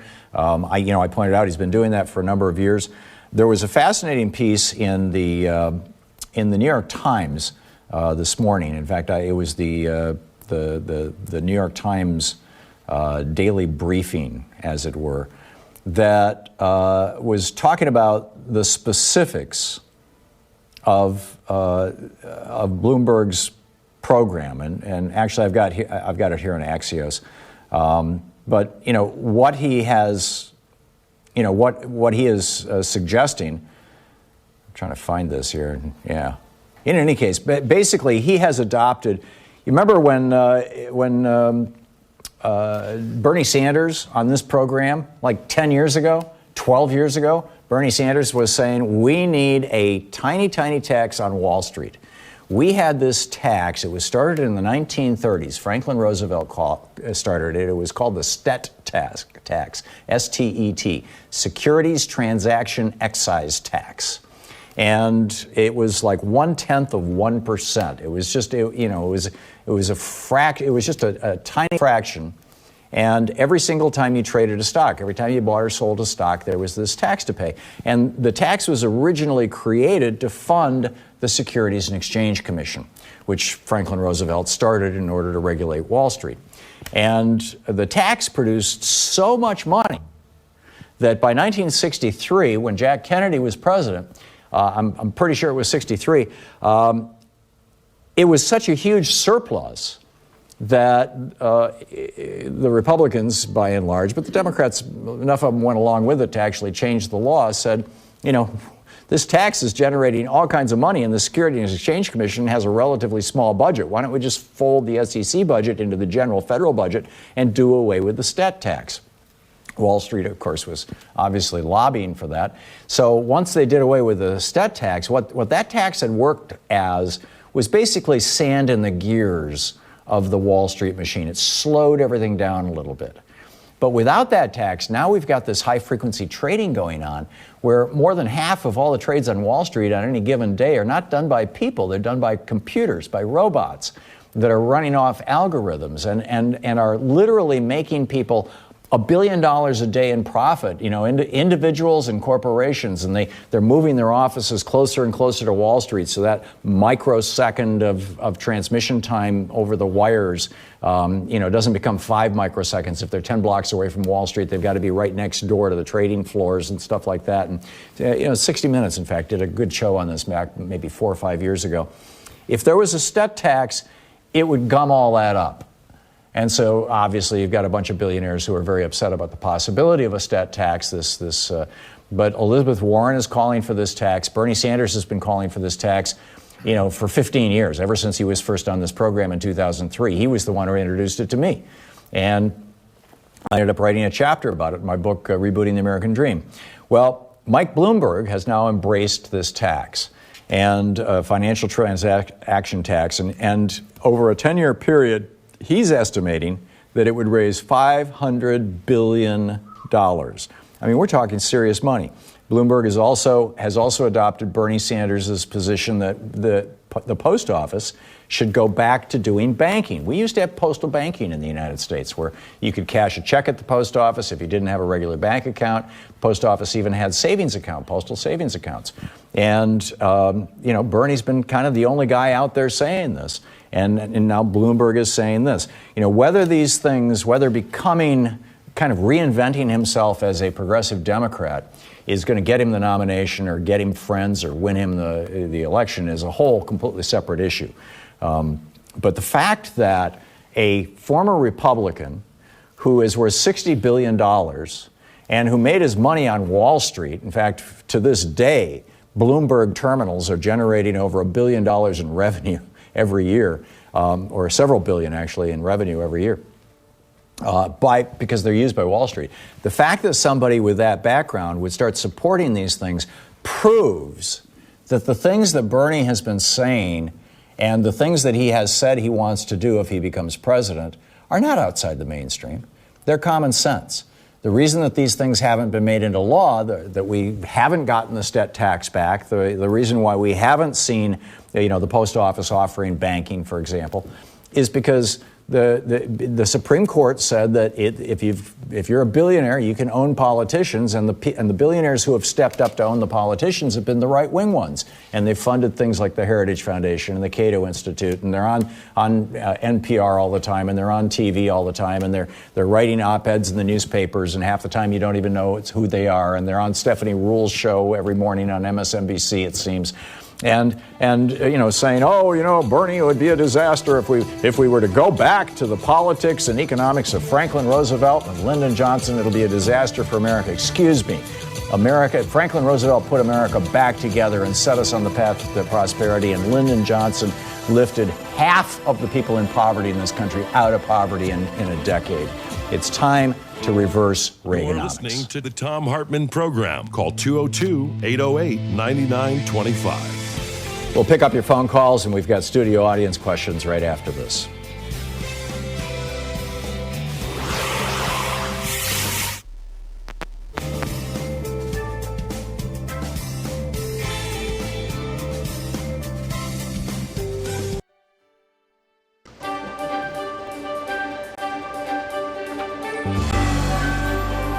Our book today in the Thom Hartmann Book Club is ADHD, A Hunter in a Farmer's World by Thom Hartmann. This is from Chapter 3, Hunters in Our Schools and Offices, The Origin of ADHD. The earliest theories about attention deficit disorder characterized it as a diseased state that had to do with brain damage or dysfunction.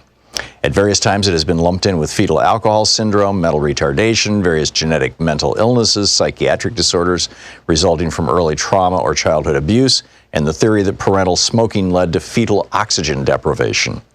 Prior to the 1970s, when ADHD was first characterized as a specific disorder, ADHD children and adults were largely treated simply as bad people, even though attentional deficits have been recognized in the psychological literature since 1905.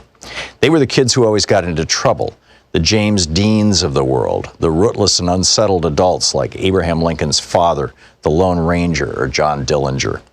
More recent research, however, has demonstrated a high incidence of ADHD among the parents of ADHD kids. This discovery caused some psychologists to initially postulate that ADHD was the result of growing up in a dysfunctional family. They suggested that ADHD may follow the same pattern as child or spousal abuse, moving through generations as learned behavior. The dietary-causing advocates contended that children's pattern their parents' eating habits, and this accounts for the generational patterns of ADHD. Other studies suggest that, like Down syndrome or muscular dystrophy, ADHD is a genetic disease, and a specific gene, the A1 variant of the D2 dopamine receptor gene, has been identified by scientists as the leading candidate. But if ADHD is a genetic disease or an abnormality, it's a popular one, possibly afflicting as many as 25 million individuals in the United States. Some estimates put ADHD as occurring in 20% of males and 5% of females. Other estimates are much lower, hitting a bottom of 3% of males and 0.5% of females. With such a wide distribution among our population, is it reasonable to assume that ADHD is simply a quirk, that it's some sort of aberration caused by defective genes or child abuse? When the condition is so widely distributed, inevitable questions arise. Why? Where did ADHD come from? The answer is, people with ADHD are the leftover hunters, those whose ancestors evolved and matured thousands of years in the past in hunting societies. There is ample precedent for genetic diseases, in quotes, that in fact represent evolutionary survival strategies.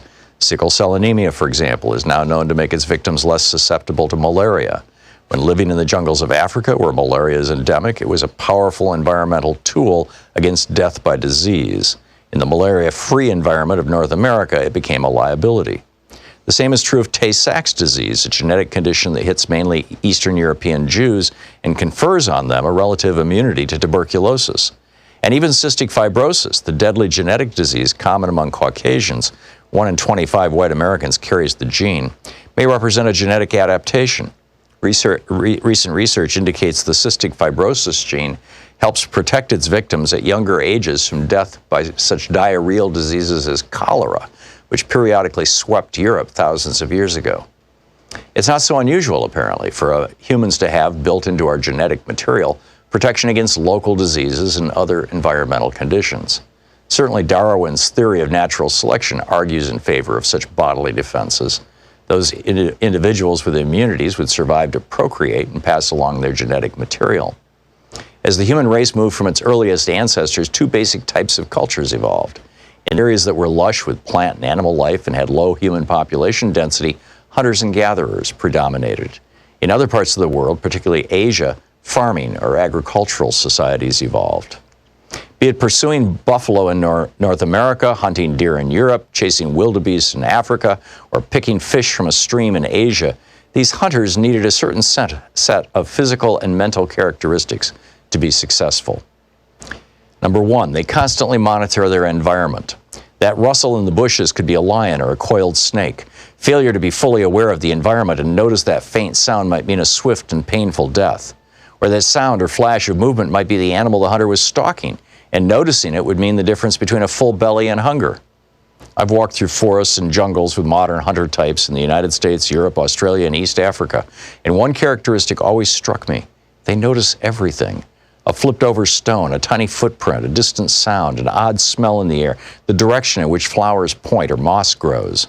All these things have meaning to hunters, and even when walking quickly, they notice everything.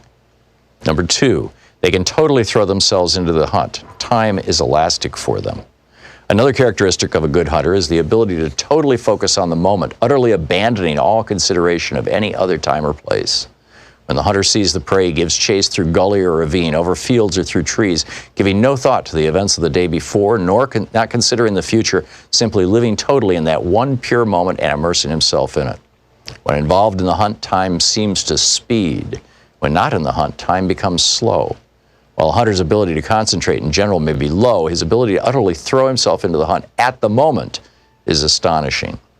3, they're flexible, capable of changing strategy on a moment's notice. If the wild boar vanishes into the brush and a rabbit appears, the hunter is off in a new direction. The book ADHD, A Hunter in a Farmer's World by Thom Hartmann.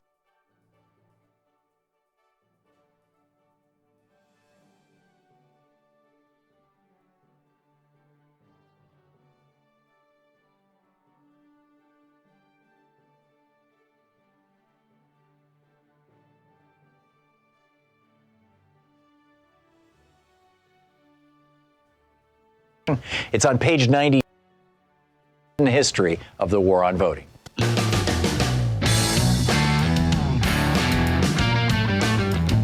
Well, here's a pretty amazing story. Julian Assange is wanted in America right now to face 18 charges, including conspiring to commit computer intrusion and, basically treason. I don't know if that's one of the explicit ones, but there's this whole collection over his publication of U.S. cables back a decade ago. He's literally facing 175 years in jail if he's extradited from the United Kingdom to the United States. And now his lawyer, Jennifer Robinson, Assange's lawyer, Julian Assange, excuse me, let me back that up a little bit. Yeah, Jennifer Robinson, and his barrister. So apparently he's got a British lawyer, that would be Edward Fitzgerald QC, excuse me, and his U.S. lawyer, Jennifer Robinson. This from the, I'll just read this straight. This is from The Guardian. It's the top story right now at theguardian.com. Donald Trump offered Julian Assange a pardon if he would say Russia was not involved in leaking Democratic Party emails. And this was introduced in court in London yesterday.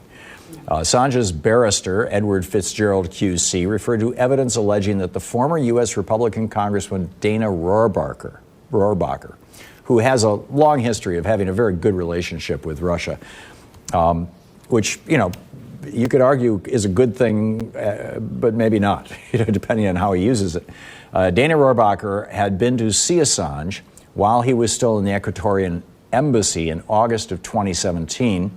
A statement from Assange's lawyer, Jennifer Robinson, says, quote, Mr. Rohrabacher going to see Mr. Assange and saying, on instructions from the president, he was offering a pardon or some other way out if Mr. Assange said Russia had nothing to do with the DNC leaks. That's a quote from a lawyer testifying under oath in British court today. Wow. So Donald Trump is really up to no good.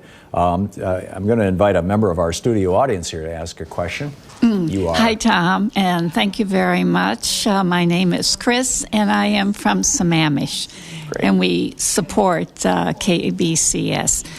My question is, in all this turmoil, how do you stay positive? I remind myself that America has been through far worse, that America was the first country.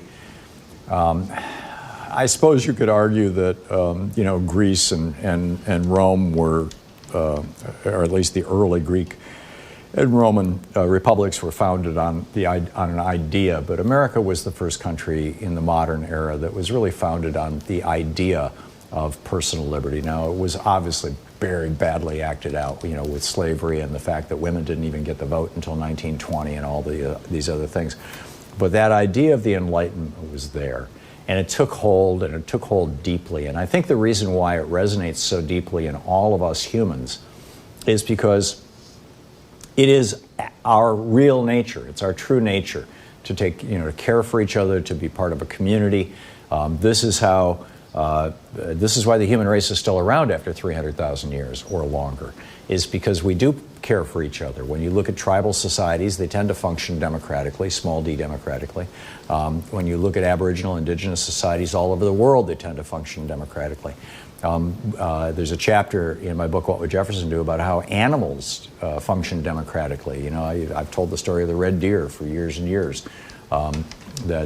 When you've got a herd of, there's a study that was done at East Anglia University in the United Kingdom, where they have, outside the university, they have this herd of deer, and they've got all these cameras in the trees and stuff, and they're studying behavior of these deer.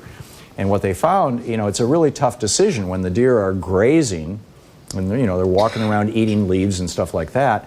They have to figure out when's the time for everybody to go to the watering hole. And because they all have to go together to protect themselves from predators. And if they go too early, then some people don't get enough, or some deer don't get enough food. If they go too late, then some might get dehydrated. I mean, it's actually a fairly sophisticated decision that has to be made.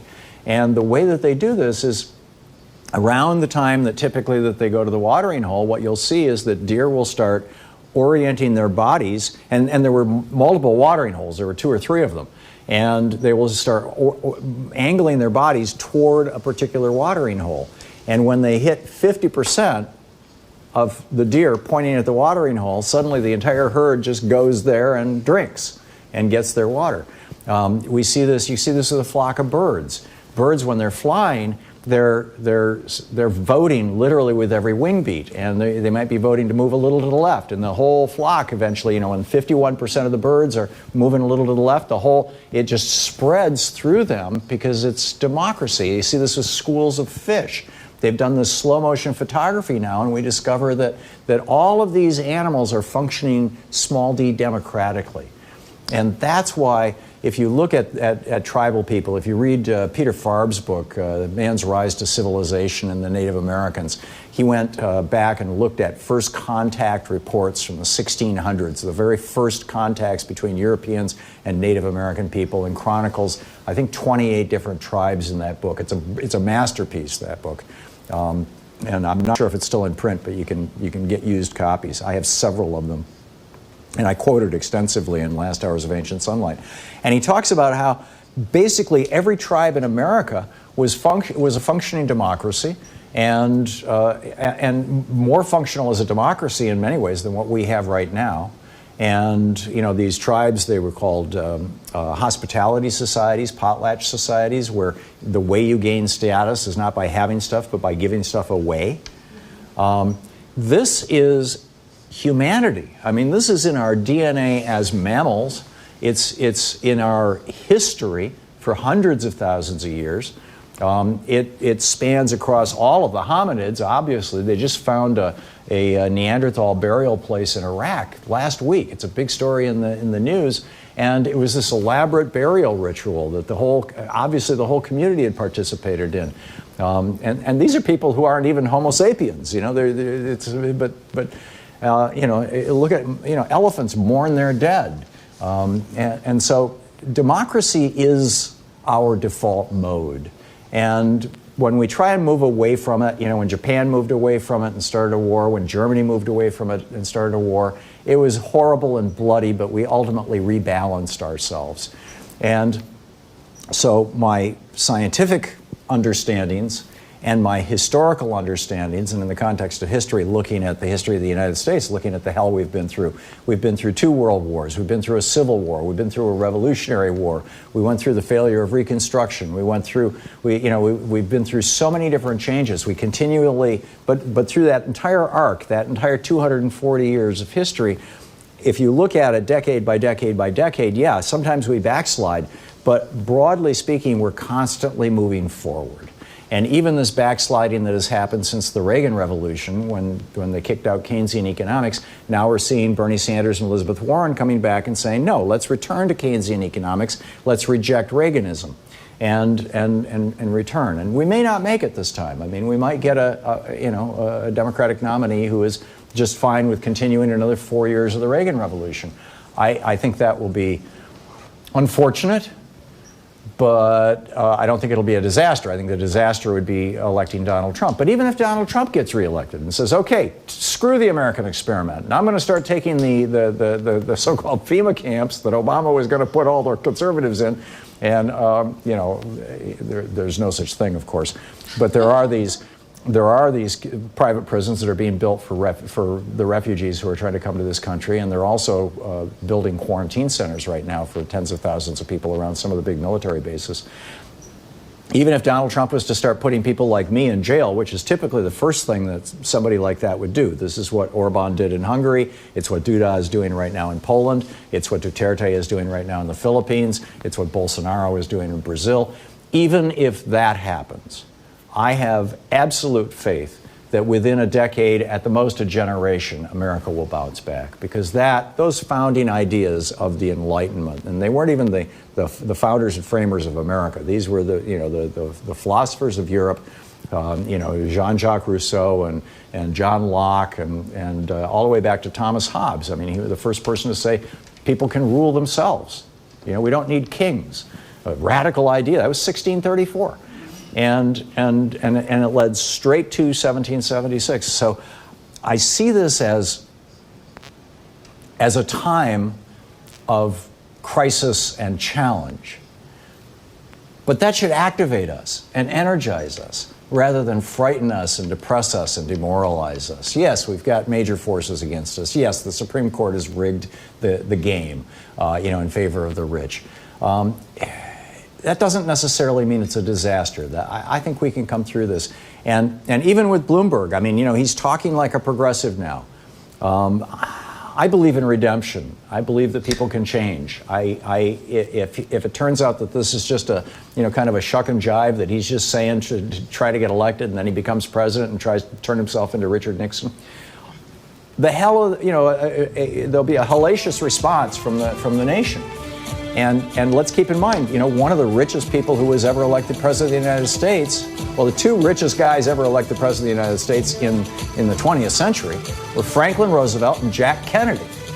And they both had, almost Michael Bloomberg kind of money. So I'm just not freaked out. I'm hopeful, and I'm going to work as hard as I can, as long as I can, to make things work. We'll be right back. You're listening to Thom Hartmann. Visit ThomHartmann.com for audio and video archives. We'll be back. KBCS is sponsoring our show, or is hosting us here in Seattle.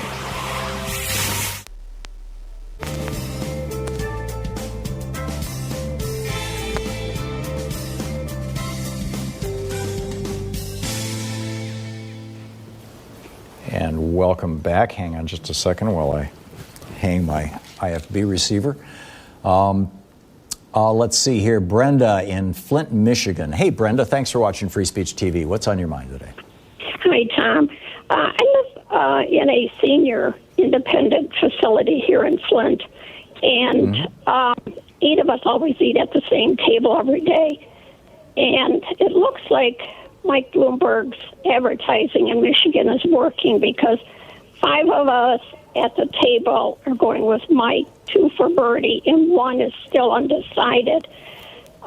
What we're getting out of the people at the table is they don't want their taxes to go up. They don't want their health care touched. And they don't give a darn about free college education at this time. We're all in our... They don't have grandchildren? 60s. Well, yeah, we have grandchildren, but they still say that they sent their kids to school, and their own children can send their own. But they feel that it's the seniors that vote. It's not the 18 to the 25-year-olds that they would rather look for the next party coming in on the weekends rather than... I'm sorry. No, I'm listening. So... I don't know. It looks like the advertising might be to Mike's advantage here in Michigan. Of course, I guess we'll just have to see what's going to happen tonight at the debate. Yes, yeah, absolutely, and that's going to be the wild card. But advertising does work. I mean, that's why you turn on your TV and you see ads. Those companies are not buying that advertising because they want to support a television network. They're buying it because it actually does work. That's how like Geico. I remember back in the 1970s, I very, very briefly taught in my brother's junior high school for a summer course there. And that qualified me to get Geico as my car insurance company. Because back then, Geico was exclusively for teachers. It was a little insurance company that only provided insurance to teachers, and teachers were a really low-risk group, so their rates were really low. Well, Geico, that was in the late 60s, early 70s. Geico, somewhere along the road, decided to become a for-profit company instead of a nonprofit serving teachers, and started going to radio stations and saying, when you've got unsold inventory, we'll buy advertising from you for 20% of what you'd normally charge. If you'd rather have 20% than nothing, because radio stations used to run public service announcements when they couldn't sell advertising.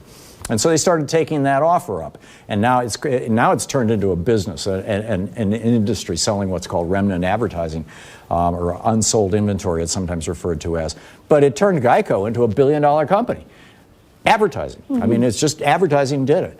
And so if you've got a political candidate like Mike Bloomberg, and he has dumped, I believe, $340 million is the most recent number so far into television advertising. He's spending $1 million a day on Facebook, and another $1 million a day on one of the other social media programs.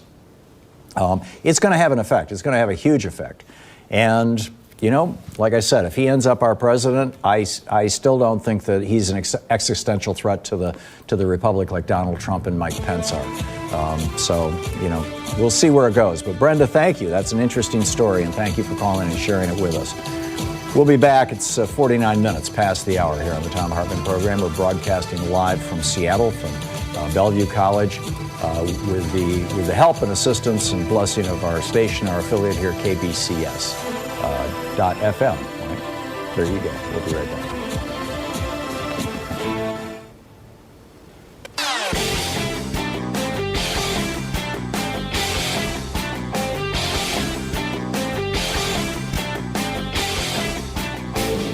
Our 1 hour free podcast recaps our show, and it's available wherever fine podcasts are found. And we have the full 3 hour podcast available over at thomhartmann.com if you want to really support our program. Welcome back. Thom Hartmann here with you, and Claude in Monroe, New York. Hey, Claude, what's on your mind today? How you doing, Tom? I just wanted to mention to you that I grew up with a book called Fear on Trial, which was written by John Henry Falk, who took on the blacklist back in the McCarthy era. And there was a personal dedication in the front of the book to my uncle, who has helped him during his trials and tribulations. But the reason why I called, I wanted you to, it might be an interesting... And that's another great example of when America descended into essentially tyranny. I mean, Sanity, unless you lived through it, or the Joe McCarthy era, the blacklist era. You had Reagan as the president of the Screen Actors Guild, feeding information to J. Edgar Hoover on the side. I mean, that was a terrifying time. My uncle was very active against the blacklist and all that. He's also on a very interesting record called Politics and Poker, which is at the Smithsonian Folkways. It's a not-for-profit in Washington, the Smithsonian. And there's all a bunch of songs on there of the political parties for Lincoln, Jefferson, the songs that were actually used when they were, trying to get office. You personally might find that very interesting. And my uncle... My argument... the point that I wanted to make about that, Claude, is that we came back from that. We returned back to normal. We did. And I think we always do, and we always will. But back to you, Claude. You wanted to talk about Bloomberg? Right, Tom. Bloomberg, look, the guy's a Republican, has always been a Republican. I cannot vote for him. I'm a Bernie person. I'll vote for Bernie. I'll do whatever I can to get Bernie elected. But if the American people put up a billionaire Republican to be a Democratic president, I think I'll just sit this one out. And then you'll be handing it to Donald Trump, Claude. Yeah, but if that happens, Tom, maybe the country will start over. Maybe we'll get He's already ruined the country, and people are dying because of Donald Trump. I mean, you've got children in cages because of Donald Trump. You've got hundreds of thousands of people who've lost their health care, millions of people who've lost their health care because of Donald Trump. You've got people who are losing their rights because of Donald Trump. You've got rivers now that are more polluted than they were 3 years ago because of Donald Trump. You've got the climate melting down. And pollution is increasing in the United States because of Donald Trump. Claude, that's an indefensible, respectfully, and I'm going to let you go, that's an indefensible position. If somebody wins the Democratic nomination, we all have to vote for that person. Period. Full stop. Whether it is Joe Biden, whether it is Mike Bloomberg, I would take. I would take Lindsey Graham right now. I mean, no, I wouldn't. I'm gonna withdraw that. But there are. Let's vote for sanity at least. Yeah, Lindsey Graham, he's not quite sane any longer. Something tragic has happened there. Anthony in Detroit. Hey, Anthony, what's on your mind? Hey, Tom, how you doing? First off, in regards to that last comment, I just got to say, I'm blue no matter who is a sham to me. I cannot vote for no Republican, no Mike Bloomberg. I would think about voting for Joe Biden. Not another one. But Anthony, I'm not even going to let that on my ear. I mean, obviously it was just there, but I'm not going to engage you in any kind of rational conversation because you have demonstrated to me that you're not a rational person. Russell in Springfield, Virginia. Hey, Russell, what's up? Hi, Tom. I have listened for years. This is the first time I've called into any radio program. I'm honored to be with you. I have a huge range of thoughts, but I would like to throw out a couple things that I hope that you might mention again in other aspects of your programs. Things I don't feel like I've heard people talk about. How about this? Okay, we're talking about Bloomberg now. Wow, he's taken some of Bernie's ideas, and oh my goodness, and I love Elizabeth Warren and whoever. Why don't we go with the original, the one that's been doing it and living it for 40 years? The one who, when he lost at the convention, he never sat down. He didn't go for a walk in the woods. He did campaign for her. He told us all to do it. He cannot manage every person. I'm 59. I'm not a Bernie bro. They need to stop that. He has said any kind of bullying is indefensible. Here's what I'd like to say about the Senator Sanders. Mike Bloomberg's his same age. Nelson Mandela was older, and Nelson Mandela had been in prison. Probably not as good of health care as the senator enjoys now. We can talk about that heart attack. Let's don't get technical. He's in better health than the orange lizard living in the White House. We need to pick Senator Sanders, but blue no matter what. But I pray that they don't cheat him away again. And I fully believe he was cheated in different ways. The caucus thing, I don't want to hear about millions of more votes, but yet somehow somebody gets more. It's ridiculous. And here's the idea I'd like to leave us with, and I hope that you and your very wise and economic-minded and sensible people can take this. I'm retired military. But our completely bloated budget, I still believe the Pentagon pays $400 from some contractors for a hammer. Let's just trim it. Let's don't harm the TRICARE, the active duty people who some are on food stamps. Let's don't do that part, but let's trim it up. Higher than the 12 next nations below us? No. We'd never say, how can we afford a 20-year war in Afghanistan? Oh, my God, student lunches, it's bankrupting us. Now, I'm from Kentucky. Mitch McConnell has to go. This is all over the map. But Owsley County, Kentucky, per capita, is the highest percentage of food stamps in the country. They are 99.9. They're going to vote red. It's fear. So let's don't fear Senator Sanders, just like when that Trump man stepped in there with all his fraud, and they're all backing it up. He's doing it today. He's trying to buy Julian Assange's thing. Do this, do that. But they're not going to stop him. We have to get him out at all costs, whoever it is. But let's just don't set us up and fight amongst the Democrats. Let's take Bernie, who has said it and done it. He has not disparaged women or blacks. He was locked up. Let's just say this. Now, how about the argument, oh, my God, you don't want us to be Venezuela, communist.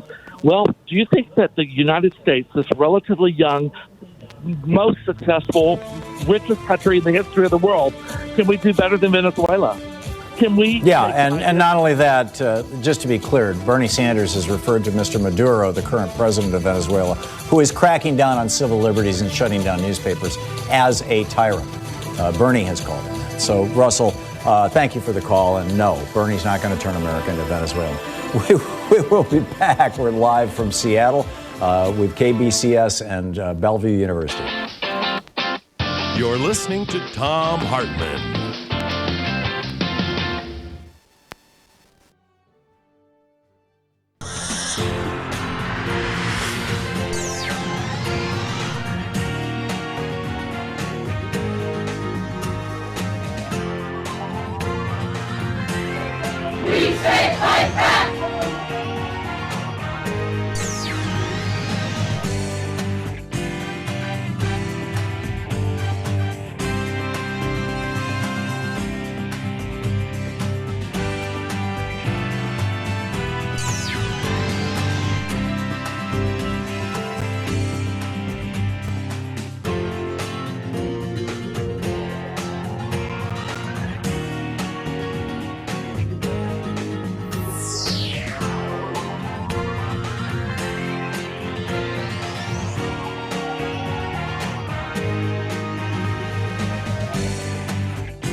Our book in today's Thom Hartmann Book Club is On Fire, The Burning Case for Green New Deal by Naomi Klein. This is from the epilogue, the very end of the book, and it's titled The Capsule Case for Green New Deal. Critics of the Green New Deal have plenty of serious arguments for why all this is doomed. Political paralysis in Washington is real. Even in a world where climate change denying Republicans were swept out of power, there would still be plenty of centrist Democrats convinced that their constituents had no appetite for radical change. The plans are expensive, and getting the budgets approved will be a Herculean effort. A better course of action, we hear, would be to advance climate policies that appeal to many on the right, like a shift from coal to nuclear power, or a small tax on carbon that returns the revenues as a dividend to every citizen. The main trouble with these incremental approaches is that they simply won't get the job done. In order to win support from Republicans soaked in fossil fuel money, the price on carbon would be too low to make much of an impact. Nuclear power is expensive and slow to roll out compared with renewables, and that's not to mention the risks associated with uranium mining and waste storage. The truth is, we cannot lower emissions as steeply and as rapidly as required to swerve off our perilous trajectory without a sweeping industrial and infrastructure overhaul. The good news is that the Green New Deal isn't nearly as impractical or unrealistic as its many critics claim. I've made the case for why that is throughout the book, but what follows are 9 more reasons the Green New Deal has a fighting chance, a chance that will increase every time we go out and make the case. 1, it will be a massive job creator. Every part of the world that has invested heavily in renewables and in efficiency has found these sectors to be much more powerful job creators than fossil fuels. When New York State made a commitment to get half its energy from renewables by 2030, it immediately saw a spike in job creation. The accelerated timeline of the U.S. Green New Deal will turn it into a jobs machine. Even without federal support, indeed with active sabotage from the White House, the green economy is already creating more jobs than oil and gas. According to the 2018 U.S. Energy and Employment Review, jobs in wind, solar energy efficiency, and other clean energy sectors outnumbered fossil fuels by a rate of 3 to 1. This is happening because of a combination of state and municipal incentives and the plummeting costs of renewables. A Green New Deal would take the industry supernova while ensuring that the jobs have salaries and benefits comparable to those offered in the oil and gas sector. There's no shortage of research to support this. For instance, a 2019 study on the job impacts of a Green New Deal-style program in the state of Colorado found that many more jobs would be created than lost. The study, published by the Department of Economics and Political Economy Research Institute at the University of Massachusetts Amherst, looked at what it would take for the state to achieve a 50% reduction in emissions by 2030. It found that roughly 585 non-management jobs would be lost, but that with an investment of $14.5 billion a year in clean energy, quote, Colorado will generate about 100,000 jobs per year in the state. There are many more studies with similarly striking findings. A plan put forward by the U.S. Blue-Green Alliance, a body that brings together unions and environmentalists, estimated that a $40 billion annual investment in public transit and high-speed rail for 6 years would produce more than 3.5 million jobs during that period. And according to a report from the European Transport Workers Federation, comprehensive policies to reduce emissions in the transport sector by 80% would create 7 million new jobs across that continent, while another 5 million clean energy jobs in Europe would slash electricity emissions by 90%. Number 2, paying for it will create a fairer economy. As the 2018 IPCC report on keeping warming below 1.5 degrees Celsius made clear, if we don't take transformative action to lower emissions, the costs will be astronomical.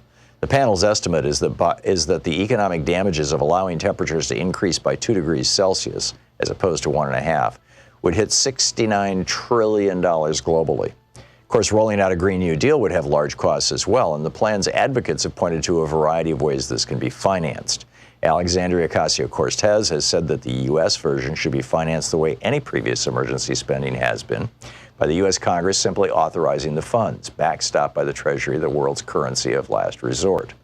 According to New Consensus, the think tank closely associated with their policy proposals, because, quote, the Green New Deal will produce new goods and services to keep pace with and absorb new expenditures, there is no more reason to let fear about financing halt progress than there was to let it halt wars or tax cuts, end quote. The European Spring proposal for a Green New Deal, meanwhile, calls for a global minimum corporate tax rate to capture the tax revenue that the Apples and Googles of the world currently dodge with transnational schemes. It also calls for a reversal of monetary orthodoxy, with public investment floating green bonds supported by central banks. Quote, to address the true existential threat that we face today, we must reverse the economic policies that brought us to this brink. Austerity means extinction, end quote.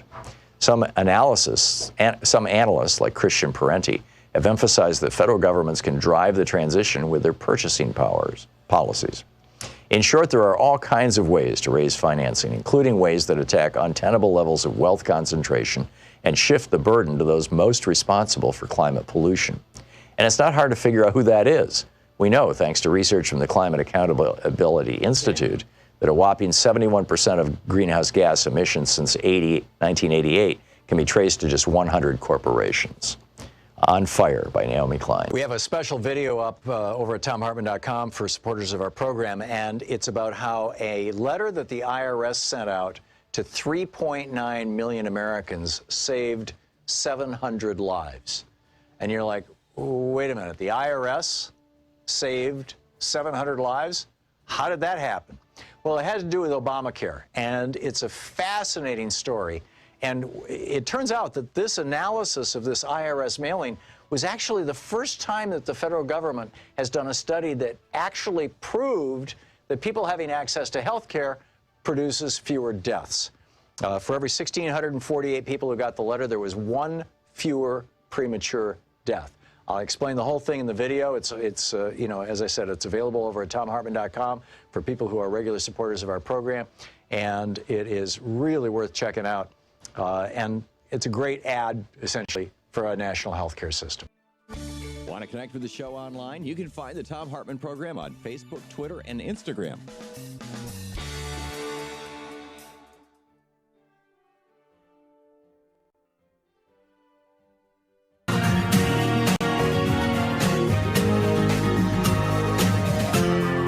This is the Thom Hartmann Program.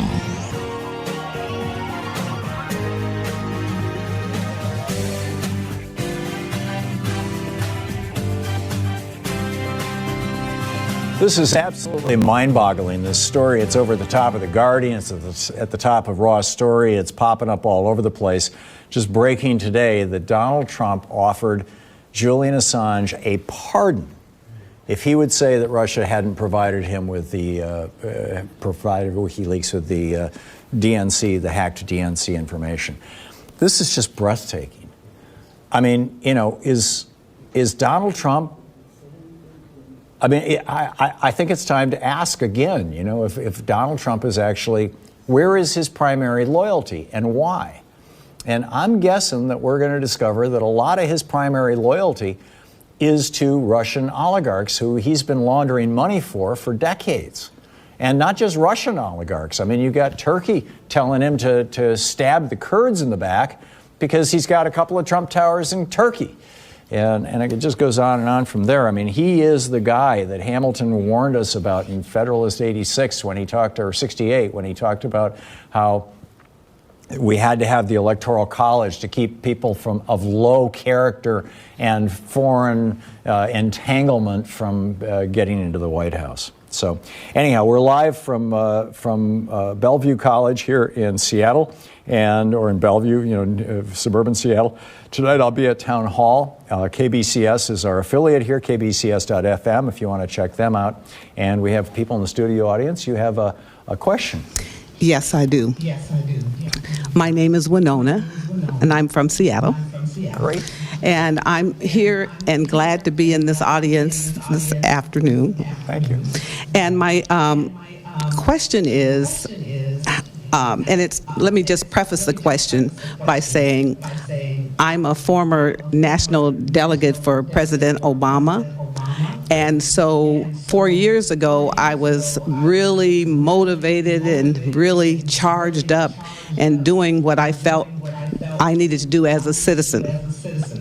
And what I'm saying now is that there are people that were that charged up and that committed, and I don't see that same level of energy. And I believe that we need to get recharged. We need to get the student vote out. We need to get the black vote out. We need to get the women's vote out. We need to get the Me Too vote out. We need to bring all of us together as a forum to move forward. Now, your book on voting, The Secret of Voting, really energized me. And I'm ready to get back on it and go forward. And I'm encouraging all those listeners that are out there today that we need to get charged. And I'd like for you just to tell us just a snippet of how you wove into your book the excitement that I found as a reader to get going, to get charged, and to get moving. So thank you. That's a great one. Thank you. Winona, you said? Yeah, thank you, Winona. That's a great question. And you know, the simple reality is that there is energy out there. I mean, we had somebody call in earlier who was at the Bernie event here in town and said that the the auditorium held 22,000 people, and there were 3,000 people standing down, in the down below. That it was literally 25,000 people. That when I was in San Francisco, I seem to be competing with Bernie on this book tour because I was in San Francisco the same night that he was there too, and he had, I think it was 17,000 people. I mean, those are Obama-sized crowds. Bernie is pulling Obama-sized crowds, and Obama energized the Democratic base like nobody's business. I mean, it was just like, not only was it that it was a historic and wonderful thing to have our first black president, but also he was a brilliant politician. He was articulating progressive values broadly, and said them in ways that were understandable to the average American. And I see Bernie Sanders doing that. I see Elizabeth Warren doing that. And I think many of the other Democratic candidates are doing that to an extent that is perfectly acceptable to me. Although I'm not quite as passionate about right now. But the one thing that I am passionate about is not having any more Donald Trump in the White House, any more of this these swamp dwellers. I mean, this is just, we have now the most evil, corrupt, disgusting, reprehensible human being to ever occupy the White House, in my opinion. And we've had some pretty corrupt people. I mean, you go back and you look at Andrew Jackson, for example, just killing Native Americans, the Trail of Tears, and all those things. And of course, he was supposed to be taken off the $20 bill and replaced by Harriet Tubman, and Donald Trump put an end to that. That was supposed to happen 2 years ago. And so this is why I say, I'm no fan of Michael Bloomberg, for example, I think that Joe Biden or Amy Klobuchar would be great presidents, or Pete Buttigieg. I think they make great presidents, but they don't represent the values of Franklin Roosevelt and Lyndon Johnson with the Great Society and the New Deal. But I think that, even if they just hold to those so-called moderate positions, that's still moving America forward, given how far backwards we've slid with the Bush administration and the Trump administration. And so I think it's, regardless of who our nominee is, and increasingly, again, Bernie's got the energy, and Bernie, I think, is the one who can turn out the base, and therefore I think Bernie is the one who can overwhelmingly beat Trump. And I think Elizabeth Warren can catch that energy if for any reason, God forbid, Bernie were to not be available. Or if she ends up, going up ahead of him. Say what? And, thank you. And so, this is why I wrote the book, the Hidden History of the War on Voting. The principal tool that the Republican Party is using right now. Back in the day, back before Reagan became president, the Republican Party was trying to sell basically democratic ideas light. Dwight Eisenhower's presidency, He bragged in 1956 in his re-election campaign that he'd added 2 million people to union rolls and 3 million people to Social Security. He was saying, and the Republicans back then, they were saying, and even with the Brown decision, there were outliers who hated the Brown decision in the Republican Party. Mostly it was Democrats in the South, frankly. But they were saying, yes, let's move toward integration. Let's move toward a more pluralistic, egalitarian society, but just let's do it more gradually. And that was the old Republican Party. But after 1980, the Republican Party just became the complete sellout party. They became the party of big business and big corporations, and to hell with everybody else. And they enthusiastically reached out to the Southern racists after Lyndon Johnson abandoned them, and with the Civil Rights Act, and they become the party of fear. Look out for those brown people south of the border who are coming. And what did Julio say? They brought some parasite with them. I mean, for God's sake, this is not America. These are not these are not our values. So the principal tool that the Republican Party is using now to hold on to elections, and the main reason why George W. Bush was president and why Donald Trump is sitting in the White House and why at least a half a dozen Republican senators are in the United States Senate and probably at least 50 Republican members of the House of Representatives is because they have succeeded in promoting this voter suppression program in red state after red state after red state. And this is where you see the red shift that I write about in the book. And we just have to push back on that. And we have to tell all our friends in red states, if you double check your voter registration, because if you have a name that is a common African-American or Hispanic name, odds are you're going to be knocked off the voting rolls. If you live in a big city, if you live in a university town, odds are you're going to be knocked off the voting rolls.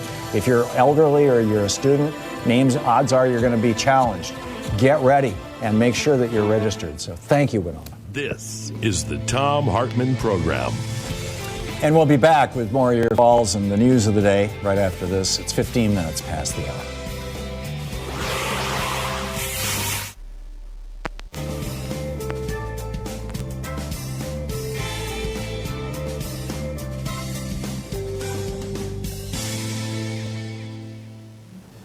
Okay, thank you, and welcome back. Steve in Chicago. Hey, Steve, thanks for watching us on YouTube. What's up? I'm really suspicious of the vote totals for both the Iowa caucus and the New Hampshire. And I know that they had an exit poll for New Hampshire, and it covered like all these different demographics and stuff, but they never said who they were voting for. They never gave their own percentage rundown of the vote counts. Right. I don't know if you've come across anything about that. Well, what happened was in the 2000, we always, exit polls always were, used to call elections. And typically the networks would call elections based on exit polls. They did it through the 80s and through the 90s. And in 2000, the exit polls in Florida showed that Al Gore was clearly president. And for a brief moment, the networks called Al Gore as president. And then it turned out that, it wasn't Al Gore as president. And then in 2002, it got even worse. And in 2004, it got terrible. The exit polls showed that John Kerry overwhelmingly won Ohio, when in fact the official total that Ken Blackwell, the Secretary of State of Ohio, gave us was no. It was George W. Bush, and that's why he's getting reelected as president. So the guys who owned the exit poll companies, specifically Warren Matofsky and Stephen Edison, that was the biggest company, but also the smaller exit polls that were being run actually by some of the newspapers as opposed to on behalf of. They didn't know what to say. They didn't know what to do. How is it that our exit poll is suddenly wrong? And they didn't know about the voter suppression that was going on. And of course, some of us also thought that the voting machines were rigged. And so they came up with this new theory called the shy Republican theory, that Republicans in red states that have Republican secretaries of state are just too embarrassed to tell an exit pollster that they voted for a Republican. So they lie and they say they voted for the Democrat. And this has been what they've held to for 18 years now, this position. And as a result of this, after an election, say the exit poll showed that Hillary Clinton won Florida, which it did, but the actual vote count showed that Donald Trump won Florida, then the exit poll companies actually, quote, adjust, end quote, their numbers after the election's been called. and so that their exit polls, comport with the actual results, which is a crime, in my opinion. It's just absolutely wrong. And I'll tell you, going back in 2005, I believe it was, a group of hosts from Air America Radio, and I remember it was me and Randy Rhodes. I remember those two, and I believe Sam Cedar was there, and I don't know if Al Franken was or not, but there was a bunch of us. We went to Washington, D.C., and we had a meeting with a bunch of Democratic senators. Bernie was there. He was in the House at the time, but there were a bunch of Democratic senators. And we raised this issue, this red shift. How is it that the exit polls in Ohio showed John Kerry won, but, George Bush is president? How'd that happen?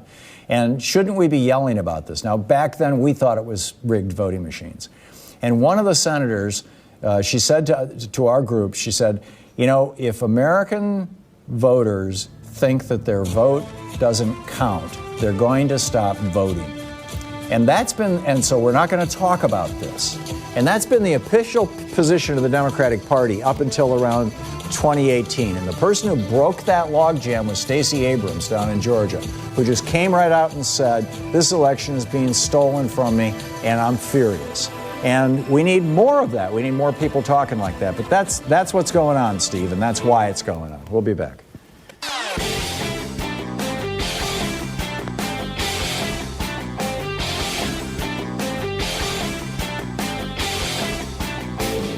Our 1-hour free podcast recaps our show, and it's available wherever fine podcasts are found. And we have the full 3-hour podcast available over at thomhartmann.com if you want to really support our program. Welcome back. Thom Hartmann here with you, and Donald in Aurora, Illinois. Hey, Donald, what's up? Yes, hi, Tom. I misunderstood something, and I told your screener. I was watching MSNBC, and there was this one Shaquille Brewster. He's in Nevada. He said something about, and I turned on at the wrong moment, that Bernie Sanders was attacking Bloomberg for wanting to cut Social Security and Medicare. I took it that Bernie Sanders wanted to cut Social Security and Medicare, and that's not no. True. I just want to get that straight. Okay. I just. All right. But one thing, can I ask you one thing though? None of them are talking about Social Security and Medicare. What happens to that? Well, the Democrats broadly, and thank you for the question, Donald. The Democrats broadly, I mean, Social Security and Medicare were created by the Democratic Party. They were passed over almost unanimous opposition by Republicans in both cases. Same with Medicaid. And Republicans, Ronald Reagan made a recording that went out to millions of Americans, a 33 LP, talking about how if Medicare was passed, this was in the 1960s, LBJ, if Medicare was passed, America will become a socialist nation, and one day we'll look back and remember fondly when men were free. That was a verbatim quote from Ronald Reagan.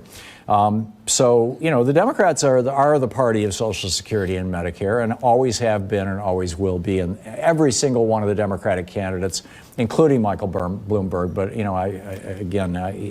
he's kind of the subject of conversation, I guess, and we're going to see what happens tonight. But they're all saying we need to strengthen Social Security, we need to strengthen Medicare, and all those at the very least. I mean, even the guys who are saying they don't want Medicare for all, they want Medicare expanded, and they want the average person to be able to buy Medicare, which is Buttigieg's position, and I believe Amy Klobuchar's position, and probably Joe Biden's. I'm not certain exactly where he stands on that. But these, it's the Republicans. Let's just be very clear.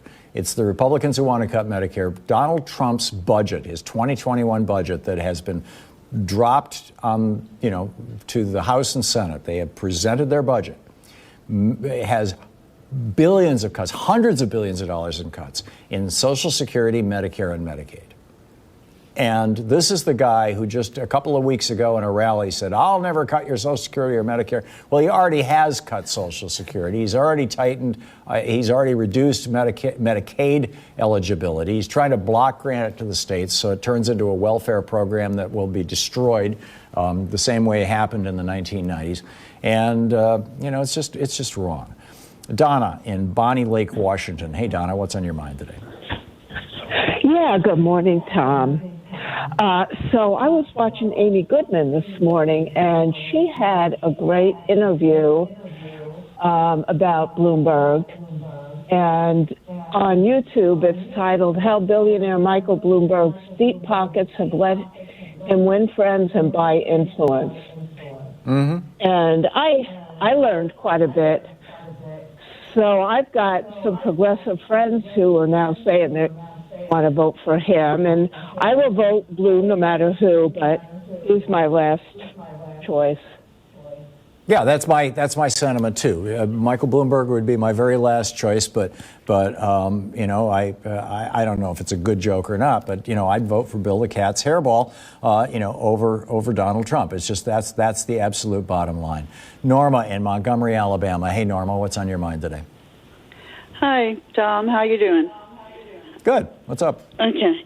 All right. Earlier you had a lady call in and said she and her friends were talking about going for Bloomberg because they're afraid their taxes would go up. Well, first of all, your income would have to be very high for your taxes to go up. But secondly, Senator Sanders' expanded Medicare for All plan includes long-term care, which would save people millions of dollars. Also, most people in this country do not understand that poor people who are making less than $10 an hour, they're only allowed to work 30 hours a week at a job, which means they have 2 to 3 jobs. Each paycheck has Social Security, Medicare, Medicaid taken out of it. They're already paying for something they can't use.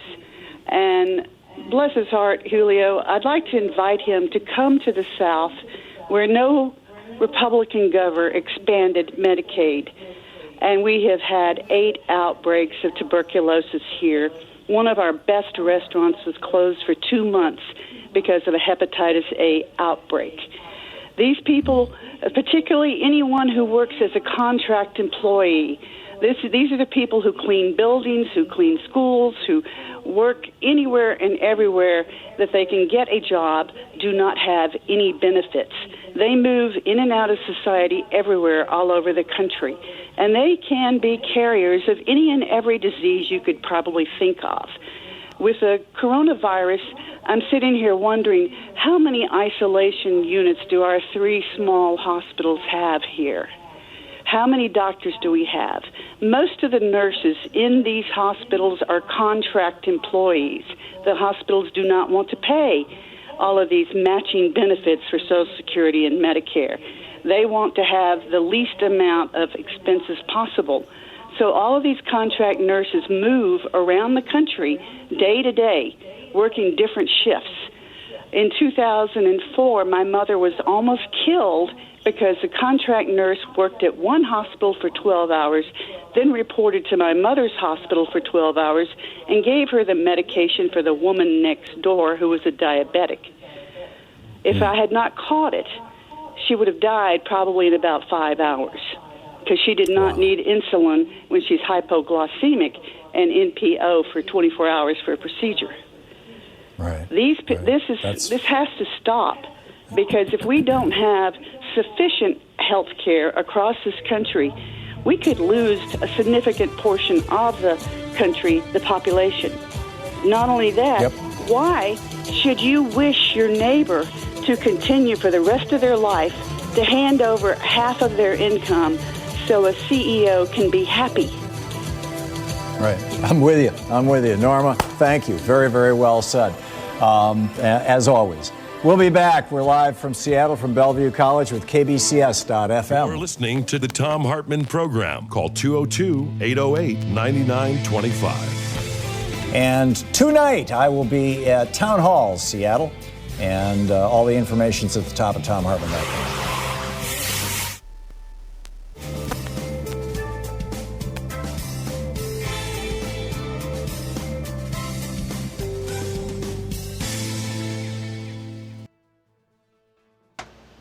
We are recording.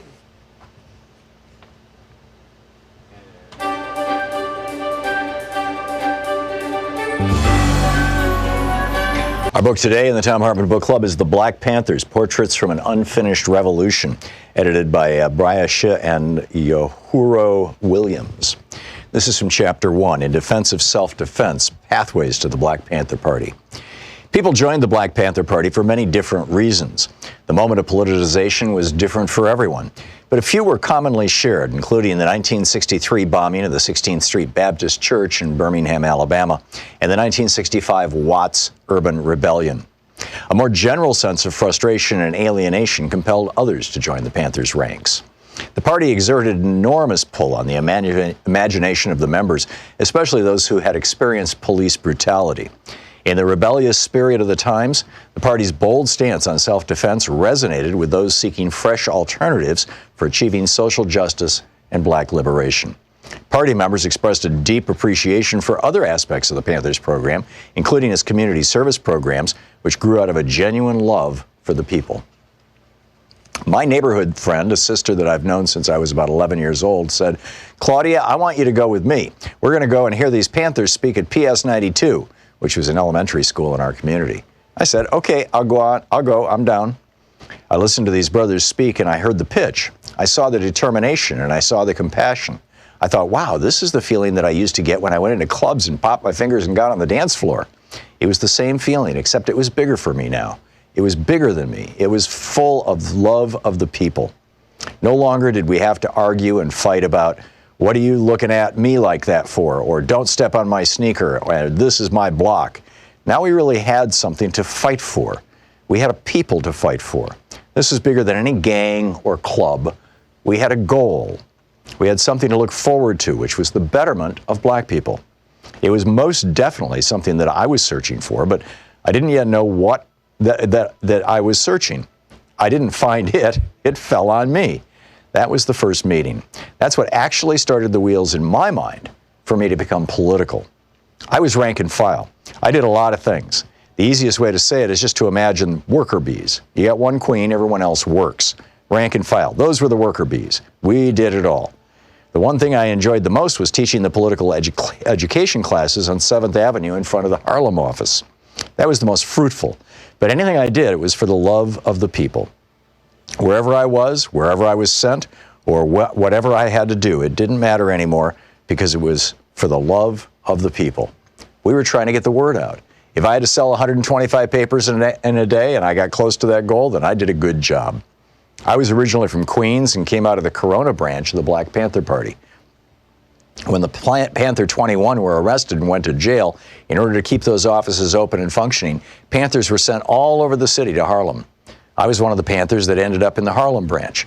That's how I got to be there on Wednesday nights to give the PE classes, the political education classes. I was extremely nervous the first time, but once I found my voice, then it went like clockwork. A lot of the people in the community who were just walking by were like, well, let me stop and see what this little girl is talking about, because I was indeed a little girl at that time. We started off every PE class with a 10-point program, and we ended every PE class with, okay, let me hear from you guys. What do you want to see different in your community, and how are you living? Then we would get the feedback, and then we would know how to concentrate our efforts. Rent strikes were crazy, because if you had to live like that, why should you pay rent? We did clothing drives, we did food drives, we did, of course, the breakfast program.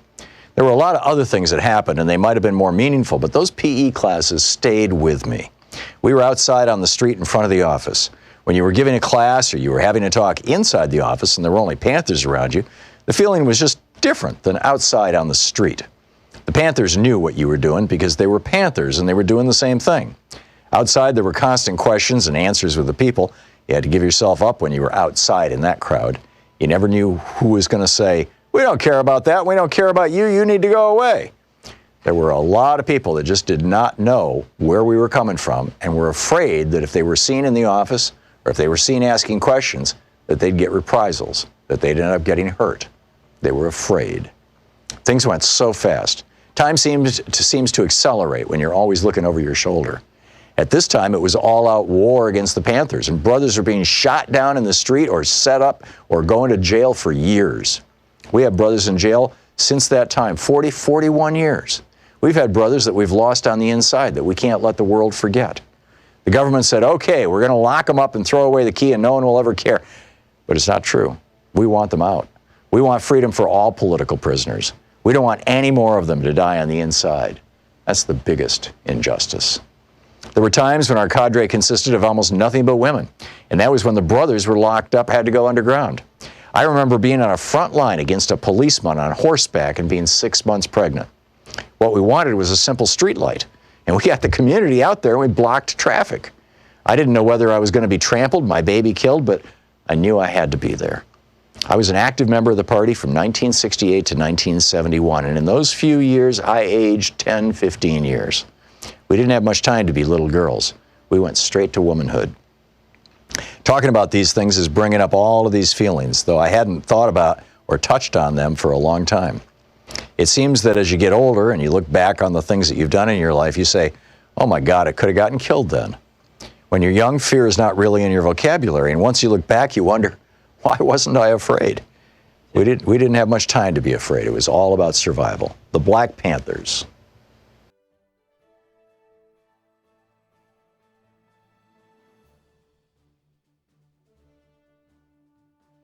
Welcome back. Thom Hartmann here with you live from Seattle. We're at the Bellevue College with KBCS, our local affiliate here in Seattle, and with the studio audience. Great to have you all here with us. And yes, there we go. And one of you has a question, sir. Hello, Tom. I'm Harvey from Seattle. With the current rep baiting coming from the likes of MSNBC's Chris Matthews, Michael Bloomberg associating socialism with communism, what is your opinion about whether Jewish baiting may play a part in the coming months? With Netanyahu taking credit for affecting free speech in America, I'm concerned that Sanders and even Bloomberg's Jewishness will be called into question, just as John Kennedy's Catholic religion was viewed as a liability when he ran 60 years ago. With the potential of Trump labeling Bernie as anti-Semitic for his less than enthusiastic support for the right-wing government in Israel, what do you think about the Jewish tropes' effect on the nomination, on his nomination, or Bloomberg's for that matter, in currently and in November, the election? Great question. Thank you. And what was your name again? I'm sorry. Harvey. Harvey, that's right. Harvey, thank you. That's a great question. I think what we have to remember is that Sean, you need to pot down the studio mic. Thank you. I think what we need to remember is that the anti-Semitic vote in the United States is, which is conflated with, it's entangled with the white supremacist vote, basically, which is kind of bizarre because most Jews, most Jewish people, if you looked at them, you'd say that's a white person. But for historical reasons and all these other going all the way back to the Russian Tsar sponsoring the Protocols of the Elders of Zion, this fictitious book that made it look like the Jews were trying to overthrow or take over the world and all this stuff. This has been the province of the right wing. This has been the province of the white supremacists. This has been the province of the people who are, frightened bigots, basically. And I don't think it will play in the Democratic Party. I don't think it's going to play in the primary, and I think in the general election it's not going to play either. And you pointed out Kennedy's Catholicism. He was the first Catholic president back in the late 18th century and throughout the 19th century. When an occasional Catholic ran, Al Smith was a Catholic. He ran for president. When they would try to run, they would be called papists, which was a slur on Catholics. Ultimately Kennedy overcame that. And he overcame it within the Democratic Party. Again, the party of pluralism and egalitarianism, and we're all in this togetherism. And there's no doubt in my mind, and I talked about this briefly on the air yesterday, that if Bernie is the nominee or Bloomberg is the nominee, the two Jewish candidates, that we will have anti-Semitism as a dimension of the campaign. But it'll be a dimension coming from the farthest extremist fringe of the Republican Party. I just don't see it happening in the Democratic Party. The Democratic Party has has embraced Judaism and Jewish people for decades, for half a century at least and more. And part of that, you see this, and frankly, I think that Rush Limbaugh and Donald Trump's, you can't say Merry Christmas anymore. I really think that that's a very subtle anti-Semitic stab, dig. It's a dog whistle to the anti-Semites, and so I'm not real concerned about it. My other prediction, though, and it'll be interesting to see if it plays out. It'll be sad if it does play out the way I expect it will. But my other prediction, having just done a fair amount of research on Viktor Orban's Hungary. Now, George Soros was Hungarian. He was born in Hungary. He left Hungary as a teenager. He actually, Viktor Orban, who's the president of Hungary, went to college in England on a scholarship that George Soros paid for, which is amazing. But he now has literally posters and billboards of George Soros all over the country as the international Jew who's trying to harm Orban in Hungary. He has built his reputation and his re-election campaign a couple of years ago on anti-Semitism. And George Soros was the face of that, because George Soros is Jewish and he's also a Hungarian, and he's been supporting good government programs all across Europe, which includes in Hungary. And although Orban has recently banned them. And my prediction is that if Bloomberg doesn't get the nomination, but keeps his promise that he's going to fund whoever is the nominee, and let's say whether it's Bernie or whether it's Joe Biden or Amy Klobuchar or Pete Buttigieg for that matter, if Bloomberg continues to fund them, you're going to start seeing these anti-Semitic tropes that are being, in the United States as well. The right-wingers come on, and I've had right-wingers on my program go, oh yeah, you and George Soros, and this is not about a rich guy. This is about a Jewish guy. I mean, let's just be honest about what's going on here. That we will see these anti-Semitic tropes coming out, and Michael Bloomberg will be to America what George Soros is to Orban's Hungary, and I think it'll be very, very unfortunate. Maybe it'll expose anti-Semitism for the pathetic evil that it is. But anyway, I hope I answered your question, Harvey. Cool. Let's pick up some phone calls here. Barbara in Fayetteville, Arkansas. Hey, Barbara, what's on your mind today? Hey, well, just listening to you, I jump all over the place, but I love you reading the excerpts from those books. And one of the things that just popped out from that one was that the three things that this country does to the populace is to keep them in debt, to keep them worried about their health, and to keep their education as really crappy education. So I initially called because I was born into a family of family practice doctors. And when you were talking to Julio, was that his name, Julio? Mm-hmm. One of the things that we need to remember was way back in the 60s, and I think it was Nixon that changed the system from a Hippocratic do no harm to a for-profit. And when you have a for-profit healthcare system, they do not care about your health. So that is clear, and I'm a home health provider, so I know that. And the lady, Norma from Alabama, she was right on. I'm from an all-Republican state, and Tom Cotton and John Bozeman and Asa Hutchison, and they all really are despicable people. But as far as what he was saying about these immigrants bringing in, you live in a poverty state, and you have amoebas, parasites, hookworms. You have so many things that these children are carrying because they have no health care. And if they think that Medicaid's providing, it's just barely a Band-Aid for it. Yeah, I understand there's a hookworm epidemic in Mississippi and Arkansas going on right now because kids don't have access to health care because your governors will not expand Medicaid. That's exactly right. And now with all of the cuts in the EPA and everything, the water is becoming, I was like you, I had Giardia when I lived in South America, and it was the most horrendous, it was just horrible. But you're seeing more and more parasites and amoebas in this country, and they are not brought in by immigrants. They are here because of the poor United States of America care. And that's all I have to say. Yeah, well, you said it very well, Barbara. Thank you very much. I appreciate it. Tim in Aloha, Oregon. Hey, Tim, what's up? Well, I think the key word that sums up everything that's transpired since the Mueller report and the impeachment is futility, because that's what we're involved in right now.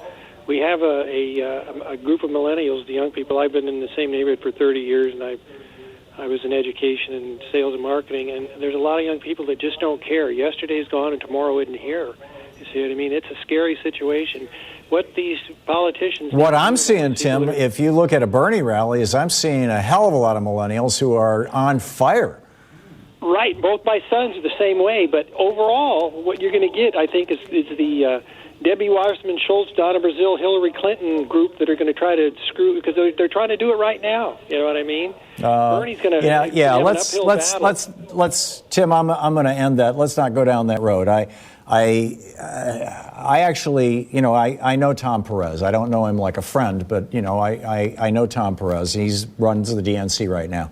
And Donna Brazile apologized to Bernie and dedicated a chapter of her book, her autobiography, after she left the DNC to what happened in 2016. And Tom Perez is absolutely trying to do the very best he can so that the will of the Democratic voters, the will of the people is what gets played out rather than any kind of favoritism. And I don't want to revisit 2016, and I just don't see any value in that. And and what just breaks my heart is when I see people who were Hillary Clinton partisans who loved Hillary Clinton, and I campaigned hard for Hillary Clinton, and the politician who gave more speeches in more places to more people on behalf of Hillary Clinton, one short of Tim Kaine, was Bernie Sanders. Bernie Sanders danced his heart out for her. And I see these Hillary Clinton partisans, and I was one of them after Bernie lost the nomination. But they've got this grudge against Bernie, and it's just so sad. It really is. This is tearing our party apart, and we need to stop. You're listening to Thom Hartmann. Visit ThomHartmann.com for audio and video archives. Back with more of your calls in just a moment. It's 45 minutes past the hour.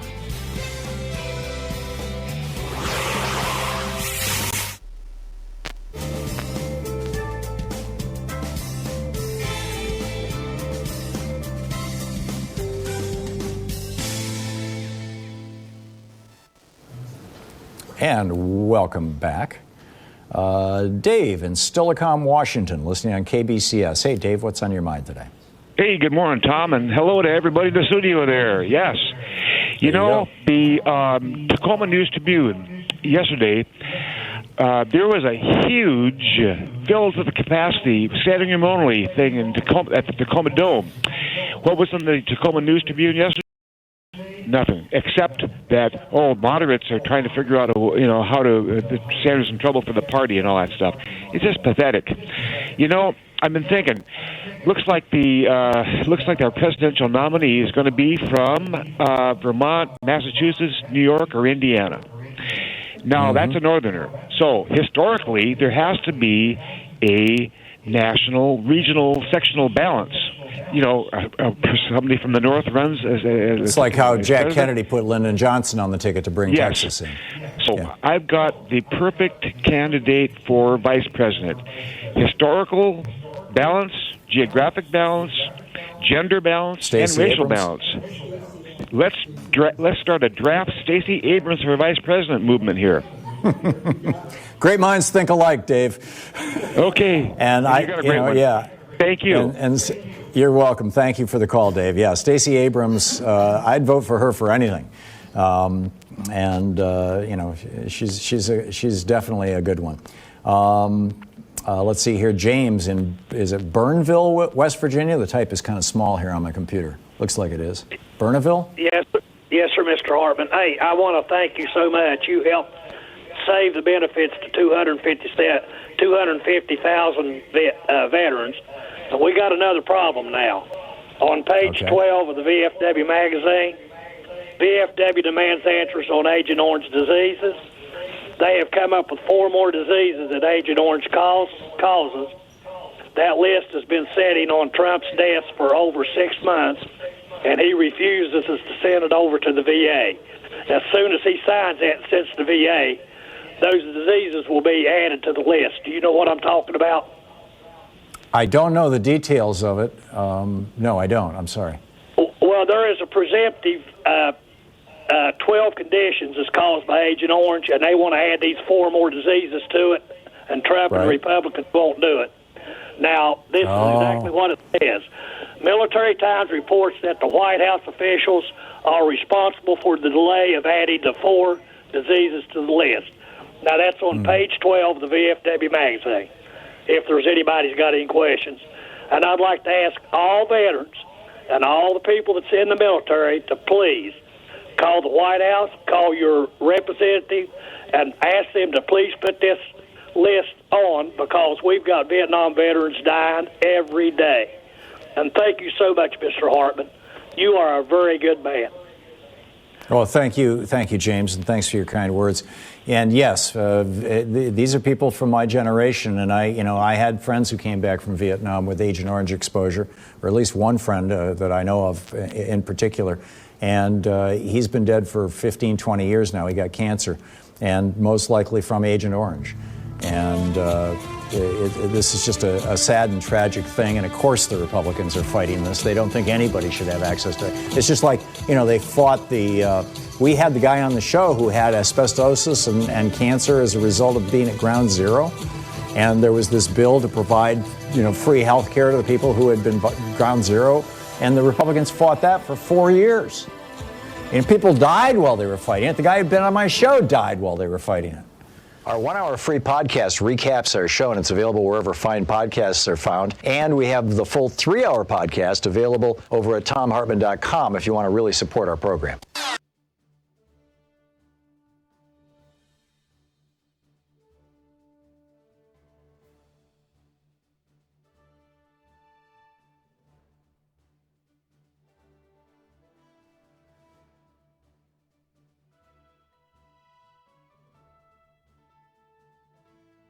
We have a special video up over at thomhartmann.com for supporters of our program, and it's about how a letter that the IRS sent out to 3.9 million Americans saved 700 lives.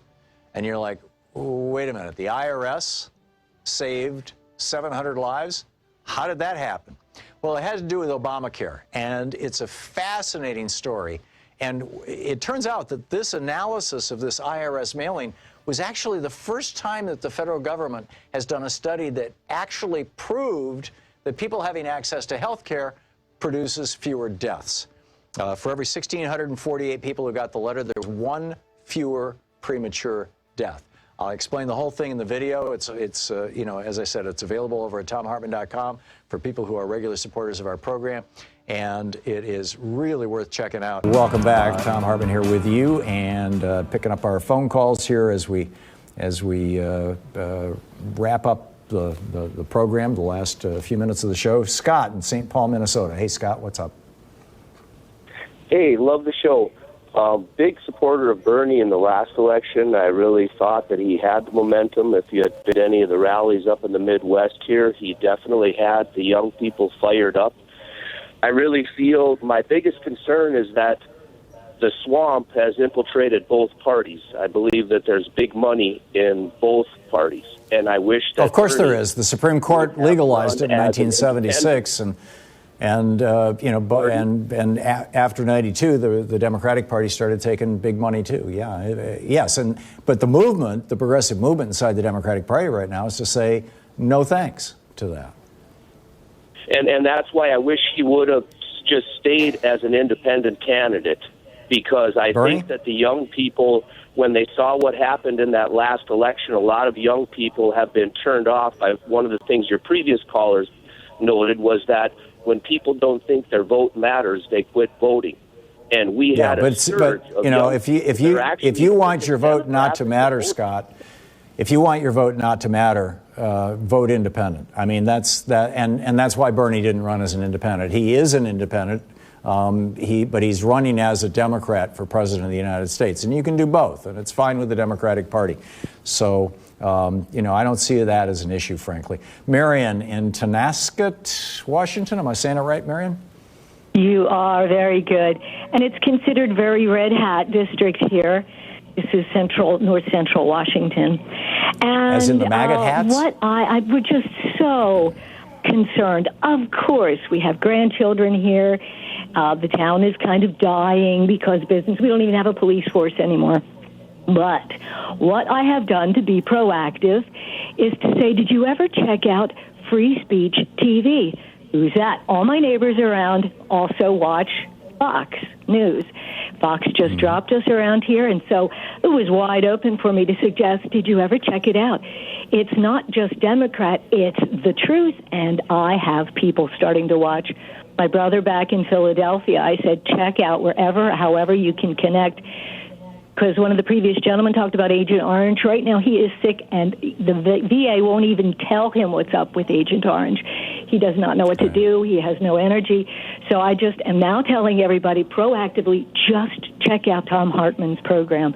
I think you are awesome, and I feel like you're our angel in disguise. So, thank you so much. You're welcome. Thank you for your kind words. And I say at the end of every show, I've started adding this just a few months ago, and I'm going to do it going forward.